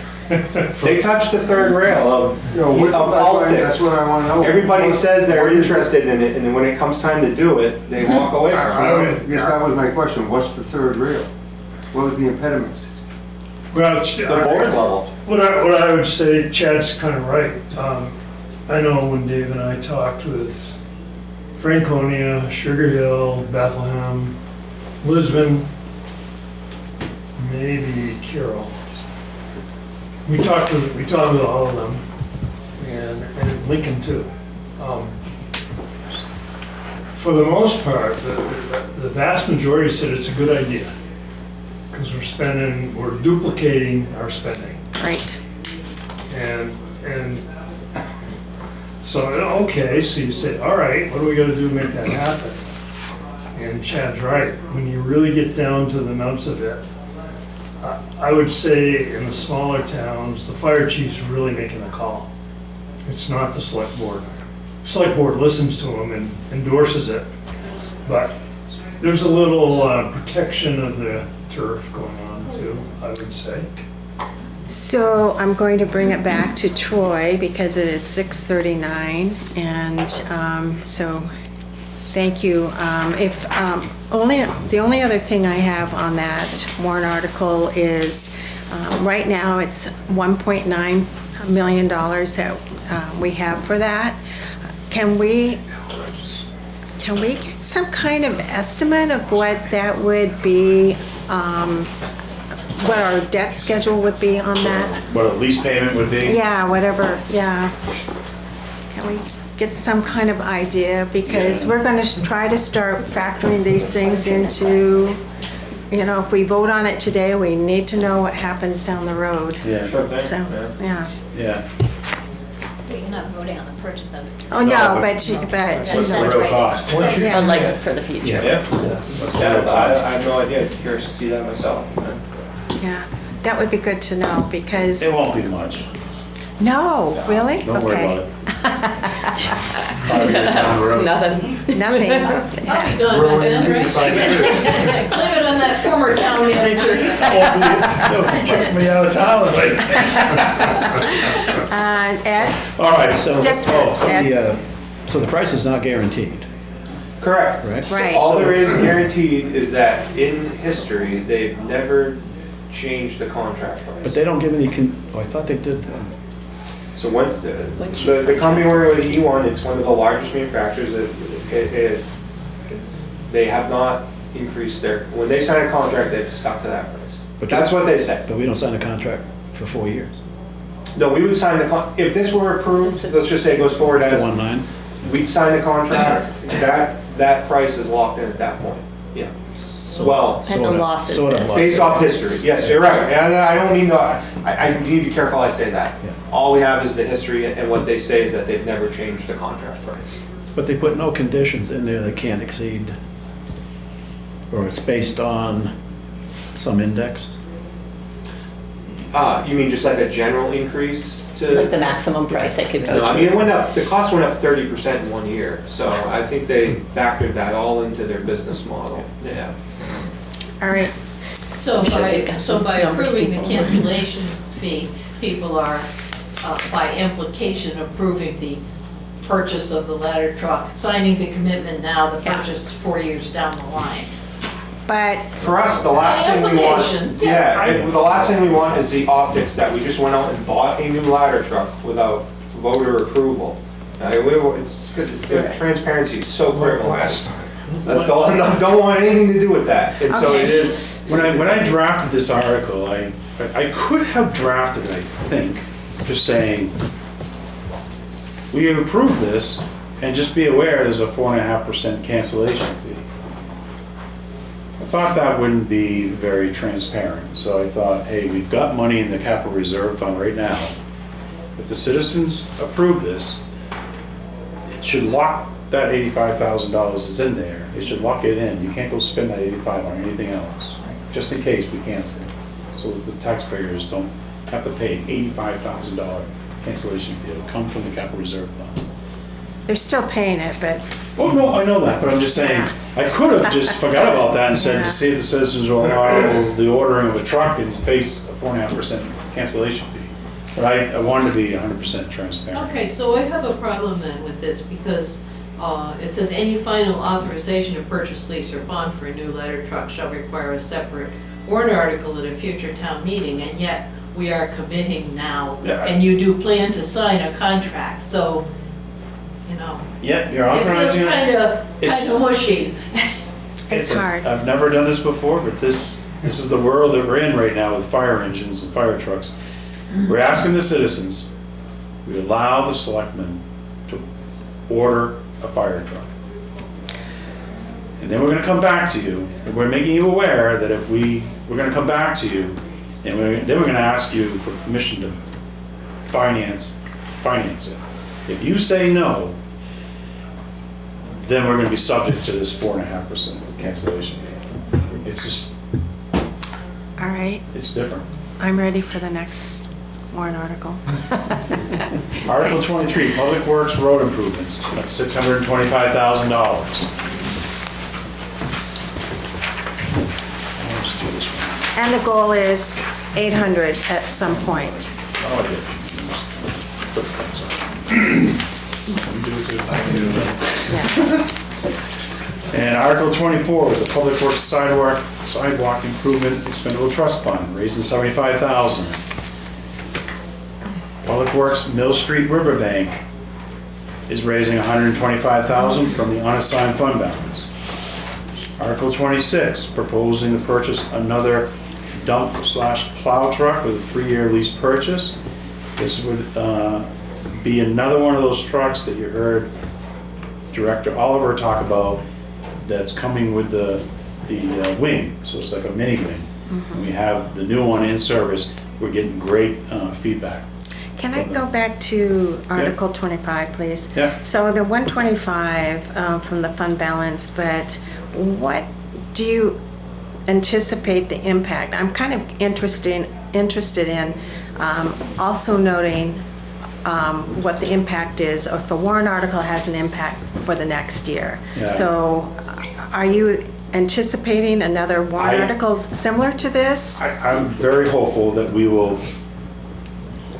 once we know exactly what the design approach will be, hopefully we'll be able to do the temporary stabilization. And FEMA will be participating in this at some level. We just don't know what level yet. So I am very hopeful that we will be able to leverage some grant monies towards this final project. I think people need, we're just kicking around numbers. Where's there? 1.5, Yeah, I think it's kind of in two stages. You have the initial stabilization at the river, and then you have the bank that is falling into the river further up. So it's kind of a two-part project. And as far as the voter wants to take it, is as far as it can go, of what that price would be and what that looks like. So there's gonna have to be some design, there's gonna have to be some conversations about what that looks like, because it is gonna change, you know, not only just the bottom of the bank, but the bank from the river to the parking lot. So as we go through this process, that's all gonna be evaluated. We're gonna see what we get for money from FEMA, what we have for the money that we have kind of in the kitty, to say, that we can keep this project going. So yeah, they were more than likely, if you want my opinion, yeah, there's gonna be another warrant article, because we're gonna have to figure out what that bank looks like in the end. Yeah, just like, if we can just note big that the note. next year, something else is gonna follow along in this footsteps. Go Roughly, ahead. what area are we talking? Where? From Harmony Park down to at least the lookout, a little further. Well, give me something, Shillings to, Yes. Bridge to Park. Shillings to Harmony Park. Bridge to Park, okay. Yeah, Shillings to Harmony Park is gonna be, Harmony Park's with all the instruments. yeah, that's where the, It's falling in the river. So, Hey, did okay. that happen because we cut trees for a view or something, or is it just, that just happened to fall back there? That's only why it happened. Hmm? Because Shillings had an excavator in the river when they built that and changed the course of the river. Oh, okay. That's why that happened. And where the initial substantial damage, it's right at the corner of Harmony Park. So Mother Nature. there has been some vegetation that was taken out of there. I'm not sure what the extent of that was, right there by that park, because I didn't see it before. I always felt, you know, it was very, like, you can't cut a bush on the riverbank, you can't do anything, and I thought, well, that's so silly, but then you think, well, gee, this part of the riverbank collapsed, and maybe that is where we cut some bushes, so, I don't know, I'm just, so Mary, you know where an oxbow is?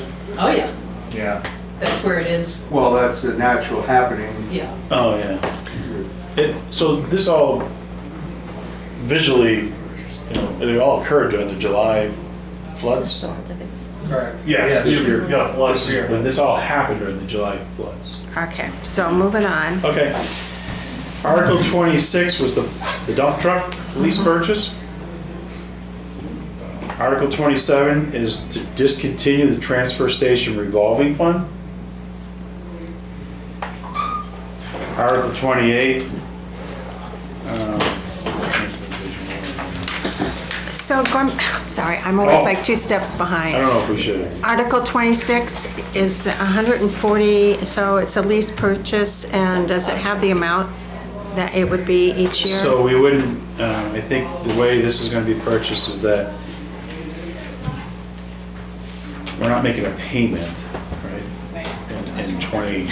In 26, the payment will come in 27. So can we have that information, please? Do you want to add it to the warrant article, is that what you're saying? Yes, yes, please. It's going on down there. So now we're on 28. Party. It's just taking the Yeah. Close it, George. Or the curtains. So this is a little tricky. When you discontinue the revolving funds, the 2 revolving funds, what's tricky about this is that if the citizens decide to dissolve it and bring it back into the general fund, there's language here where we make a statement saying that this budget will become part of the default budget, because I don't want to be sitting here a year from now, and now we get this brand new expense to run the transfer station, and my default budget is $1 million, you know, there's a big gap. Yeah, So, exactly. That's a little tricky, but that's what we're trying to do, both with the transfer station and the Parks and Rec. So, Hold on, let's end of 2026. and that's right, so they dissolved December 31st, 26. So January 1st, 27, these things would be in the general fund. It would be, next year, we're sitting here, you're gonna ask me, why is that up? Well, because we brought the whole thing into the general fund. Just sort of plan on that, I'll ask. Yeah, I know. It's gonna look substantially large, and it's, unfortunately, you're gonna have to wait 3 years to get through to be able to get it Well, filling all the columns. One of the things that John Pyatt always, in his spirit, I'll bring it up, he always said that if anyone voted down the revolving fund, we would not have a transfer station, we would not have a Parks and Rec Yeah. department, we would not have, and so. It's true. So this is protecting. They said no. Yeah. All I've got, I can only operate the transfer facility or the rec department on revenue. That's it. And both departments don't generate enough revenue to operate. Yeah, so. So really, the same discussion about Article 29 and Article 30. Article 30 is appropriation. We need Article 28, otherwise Yeah. it won't function this year. Right, yeah, I mean, Right. yeah, Article, Discontinuing it there. Yeah, maybe the wording could be changed. Article 27 asks to discontinue it. Article 28, you still need it to run for this year. So maybe a date, I see what you're saying, like There's a something date that, in 27, discontinue for, December 31st, 2026. and then the next ones have the date going forward, otherwise it could be confusing. So it's I clear. kind of wonder Maybe. strategically too. Because it looks like you're getting Which comes first, discontinuing, then doesn't, Yeah. I think have maybe- dates might help. We might flip those and raise and appropriate the money Change the order, yeah. and then Or, discontinue. right, Yeah. yeah, So it's maybe like, that's. yeah, okay, funded for one more year and then. Discontinue the old one, discontinue. right. Did you So- hear that, Lori? Okay. And for Parks and Rec, kind of the same. Maybe just switch So them. Article 29 is discontinue Parks and Rec revolving fund. Article 30 would be to raise and appropriate this year. So we'll flip those two as well. Yeah, I think that will require less mental gymnastics on people's part. I think Yeah. so too. Article 31, Parks and Recreation, transfer pool funds to the swimming pool capital reserve fund. So you probably all remember that back in 2021, there was a warrant article, number 27, that raised and appropriated $200,000 for the design and construction of a new town pool, water activity area, and pool pump house. That warrant article was conditioned on leveraging 50% match funds. So it raised and appropriated $200,000 with the expectation that we would find a $200,000 grant. And the funds lapsed on December 31st, 2026. So citizens have been taxed on this money, it's sitting in the finance department. We have not, I think it's in a Questioning your drawer. I cash think flow. she's got it sitting in the drawer, it's locked. We have not been able to leverage grant funding, and I'm not aware of any grant funding that we could actually access for this. And on December 31st, next year, it will go back to the, it will go back to the general fund. This is an attempt to ask the citizens, do you want to take this money and move it to the actual capital, the swimming pool capital reserve fund?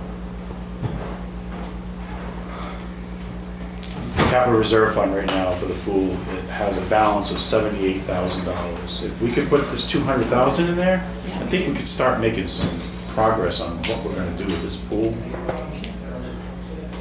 So that's that. Article 32 is Parks and Recreation, discontinue the Rennet Park Building Replacement Capital Reserve Fund. So I was all excited about this one, it was gonna raise and appropriate $150,000, remember? I thought we were gonna do some survey work, master plan development, all this. When I went back, read the article, it's very specific that this capital reserve fund was only for building replacement. That's it. You're not gonna pay for any surveying work, nothing.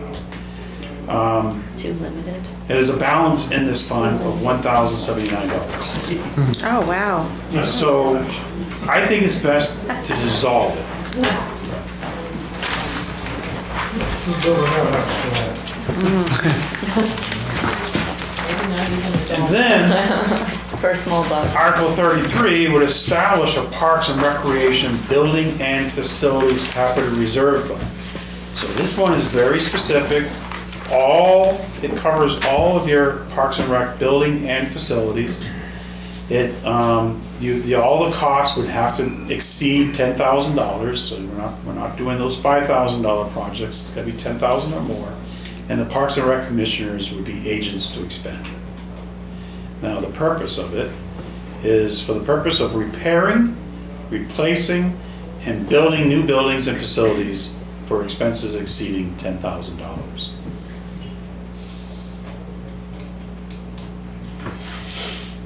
And then, if that passes, Article 34 proposes to raise $100,000 to put into this new capital reserve. So, Parks and Recreation reports to who? Riley. It's right here. Yeah, Riley. Okay, but is it under the auspices of the select board in Littleton or not? It's always been a moot issue. No, the commissioners, They're elected officials they're elected. Yeah. that run the Parks and Rec program. Yeah. So they set policy. And I think as town manager, I still, have some, well, actually, I forgot. They have budget for it. Yeah, that's kind of what I'm wondering, even though I think, I have to look at that warrant article again, but when this town voted to create the elected Parks and Rec Commission Board, it did give budgeting authority. Riley knows, because you got better memory than me. Yeah, that is how it is.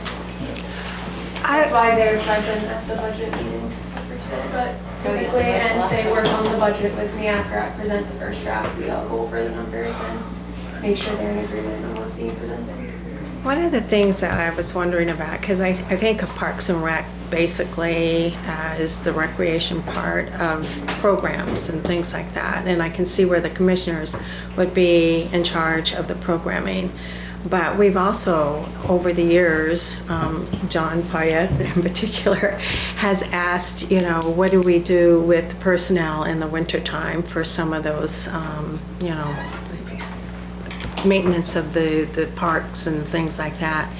And after having walked the tour this summer, I could see where the level of information needed to maintain some of the grounds was probably more apt for Eric than it was for some of the other, for like Riley. Riley is great at a lot of different things, but to know where the sewer or know where all of the drainage is and all of those things, I just sort of felt that it kind of fell into Eric's, and also the maintenance of the equipment, because we've heard different stories and different concerns about maintenance of the lawnmowers, and I didn't know if they kind of went over to the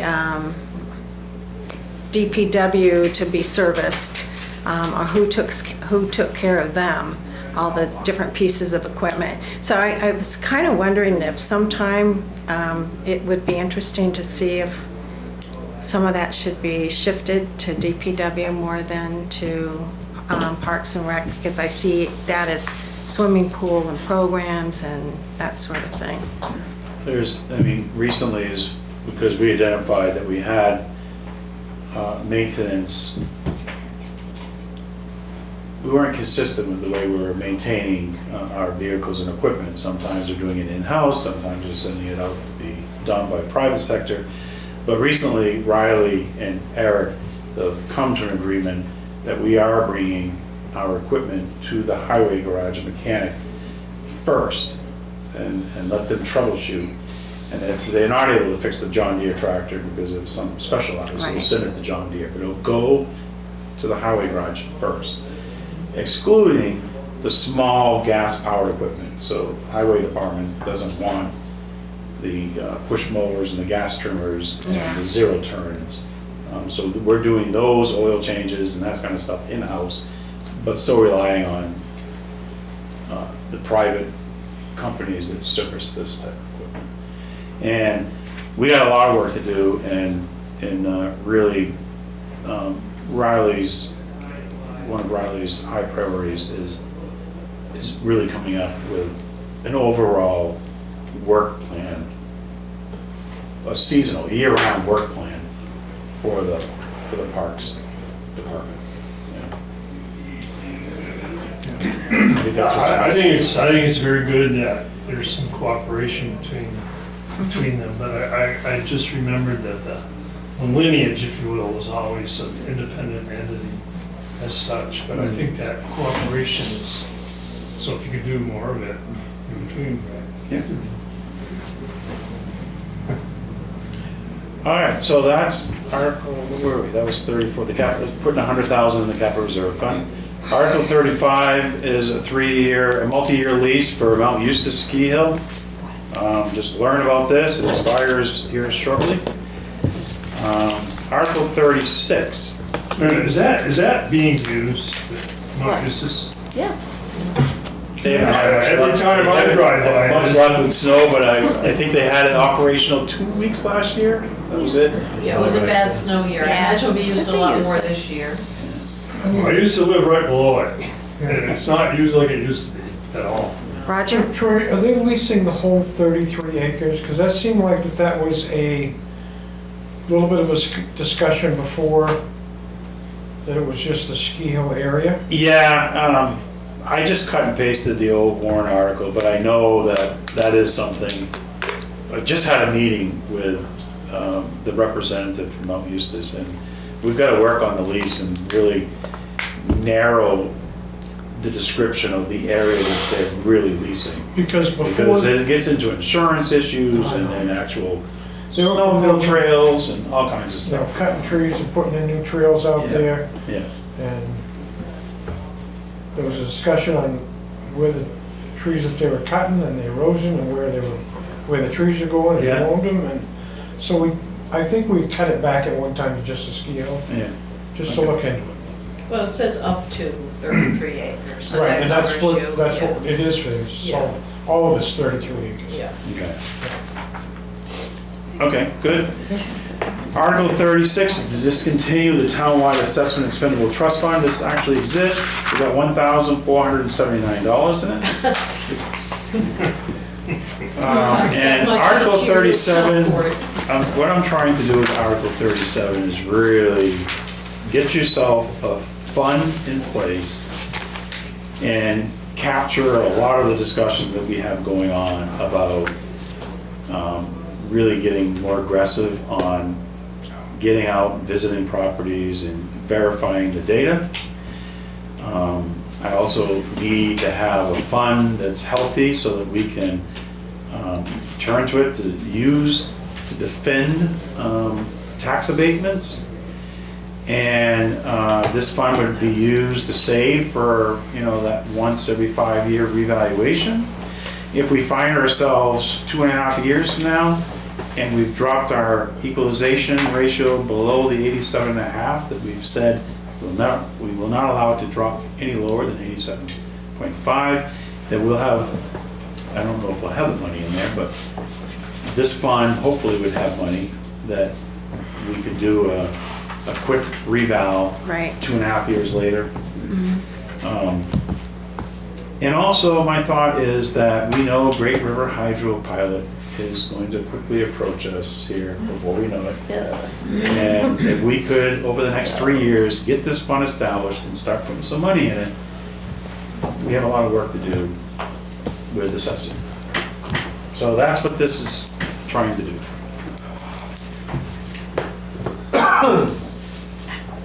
And now you're going to see the next rapid fire here really is going to be discontinue the police department vehicle and equipment capital reserve fund.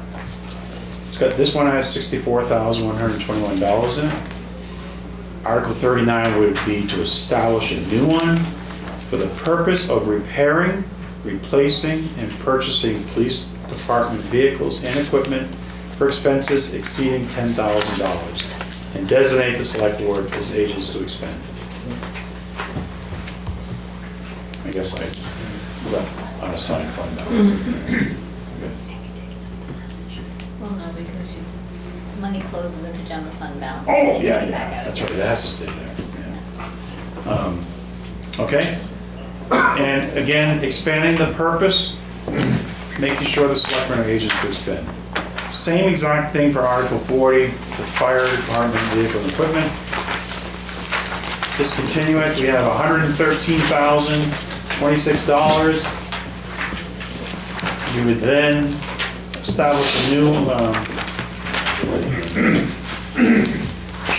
So you plan on putting money in these reserve accounts Yeah. every year? I mean, I'm just Well, that- wondering, so- you told us you had a plan, so I can't wait to hear your plan on that. No, what I'd like to see is that you maintain $100,000 in these funds at any given time. So if the selectmen tap into it, and just say we start the year off with 100,000, and we spend 25,000, that you would have a warrant article the next year to put the 25 back. Always keeping $100,000. From the fund balance or new Well, taxation? hopefully we could do it from the fund balance. That would be my preferred choice if we get that fund balance back up, right? And so there's no tax impact, and we've got $100,000 set aside for police, $100,000 for highway, $100,000 for fire. And it's really for, these are for unexpected repair costs of $10,000 or greater. Really, that's what you're gonna do. And maybe you buy something, it's possible you might buy something, but there's not much you can buy for. Well, I mean, so it's more for like an emergency When situation. Yeah, and when we buy new plow trucks, fire trucks, police cruisers, we would lease purchase.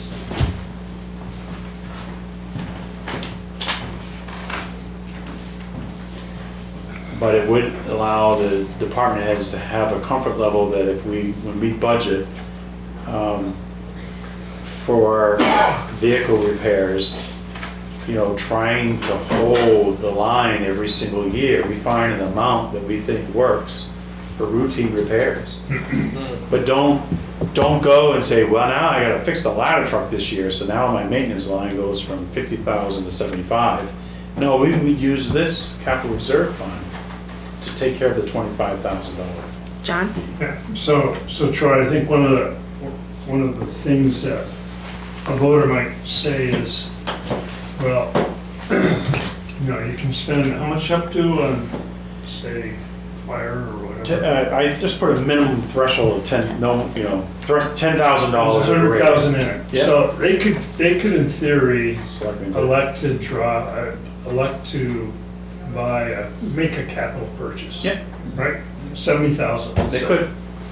And with that, I guess it becomes a question, do the voters trust that enough to leave it to the managers to do that? Or do they want to say when capital purchases are made like that? Because that could happen quite a bit. I could see that getting kind of run away. I don't. Well, the department heads would be a Other- part of the discussion. Other than, there's not a lot of vehicles that you can purchase for less than 100,000, other than, I would say the command, like the Tahoes or a police cruiser. A utility pickup truck. But the plow trucks, any heavy equipment, any fire More than engine, six it's just figures. not gonna do it. So yeah, that's the whole trust with getting the selectmen agents to expend. It's a trust Well, issue. yeah, I think potential to, everyone here is going to be fine, but 10 years down the road, let's say, somebody could abuse that very easily. Now, like the policemen doing, they've funded it to These things. the replacement, which is kind of nice. Yeah. I'm just concerned about that. It's gonna be hard for me to not have that 65,000 every year for 4 years and then purchase. That kept it steady. And the voters are the ones that approved it. Well, the lease purchase is gonna keep it steady as well. I know, I'm just If it's saying, that, If it's that could be other things. yeah. But the big thing is transferring the authority to the select board as opposed to a warrant article. Yeah, Spend this money. it's expanding the purpose. This money is sitting there, and literally, it's really not that accessible to anyone. It's sitting there, you have to have a warrant article to do anything with it. There's nothing that we're really gonna buy for $100,000. And we have issues that occur throughout the year, and, you know, the biggest thing is the repair work or the replacement of something. I can't think of something, equipment that might cost I don't know, what the skid, a sander is a good one. We buy a brand new stainless steel sander, and it's gonna cost you $18,000. You could buy it out of this, the selectmen could authorize it in July, and it could be here in service in the fall. That's a real good example. So, okay, so this is for expediency, and it's always approved by the select board, is that correct? Yes. Yeah? Yeah, no, the select board, they're agents to expend, so All right, it has to be, you can't expend from capital reserve funds either town meeting warrant article, or if the selectmen are agents, then it has to be a vote. And the auditors are gonna, well, I can see the practicality of what you're trying to do. I just want to be really sure that voters in the end, after some years, don't see capital spending that's unauthorized. you could have a vehicle, an expensive vehicle involved in an accident, and it's totaled. Our insurance company is not gonna cover the value of that truck 100%. True. And so we get our settlement, and maybe we only need $50,000 to, now we can go out and buy the new one with the insurance payment, and $50,000 from this fund, and now we got a brand new plow truck in service. All right, So thanks. that's what I'm looking for. Appreciate the explanation. It is 7:14, so do you want to Is it? continue? Yeah, it is. It is, it's past mine too, so I don't know if you want to continue on with this, or. Yeah, we just got it. Gotta Because just- the other ones, Those are real quick. they all go along that same thing, but People stop asking questions. yeah. So the last one really, because of, which one, the sidewalk one, or? Oh, so 44 we're and changing 45. in there to pedestrian infrastructure. This, Yeah. Article 44 would discontinue our sidewalk improvements, the capital reserve fund, and it would establish a new pedestrian infrastructure capital reserve fund. And this will expand our ability to deal with what we're learning about. All types of pedestrian infrastructure needs in this town. I mean, you've got suspended bridges, you've got crosswalks, we got curb, so this does a good job at laying out all the possibilities. I mean, again, what I'm saying is, this is putting a tool in place. We gotta get it in place, and then we gotta start putting the gas in the tank. I can't do anything with these reserve funds if they don't have the money there. But at least trying to get the money, get the funds set up the way they can be used effectively. So if any of you have any questions, once you read through these warrant articles, if you could get those questions to Troy and Lori, I'd appreciate it. That way, next Wednesday when we meet again, we can go quickly through our voting. We shouldn't have too many questions then. And if you have any follow-up questions, make sure you get those to them right away. Mr. Chair, I got one question, very small, to you and to the town manager. Beautiful meeting, I enjoy it. Thanks. Do you guys gonna be transparent about this meeting? Do you gonna have minutes about this meeting? Everything that we talk about? I'm sorry, everything that you guys talk about? Yeah. We always What's have. a minute? The minutes are posted online. Just on this particular meeting? Every budget. Yep. And then Every he's going- week.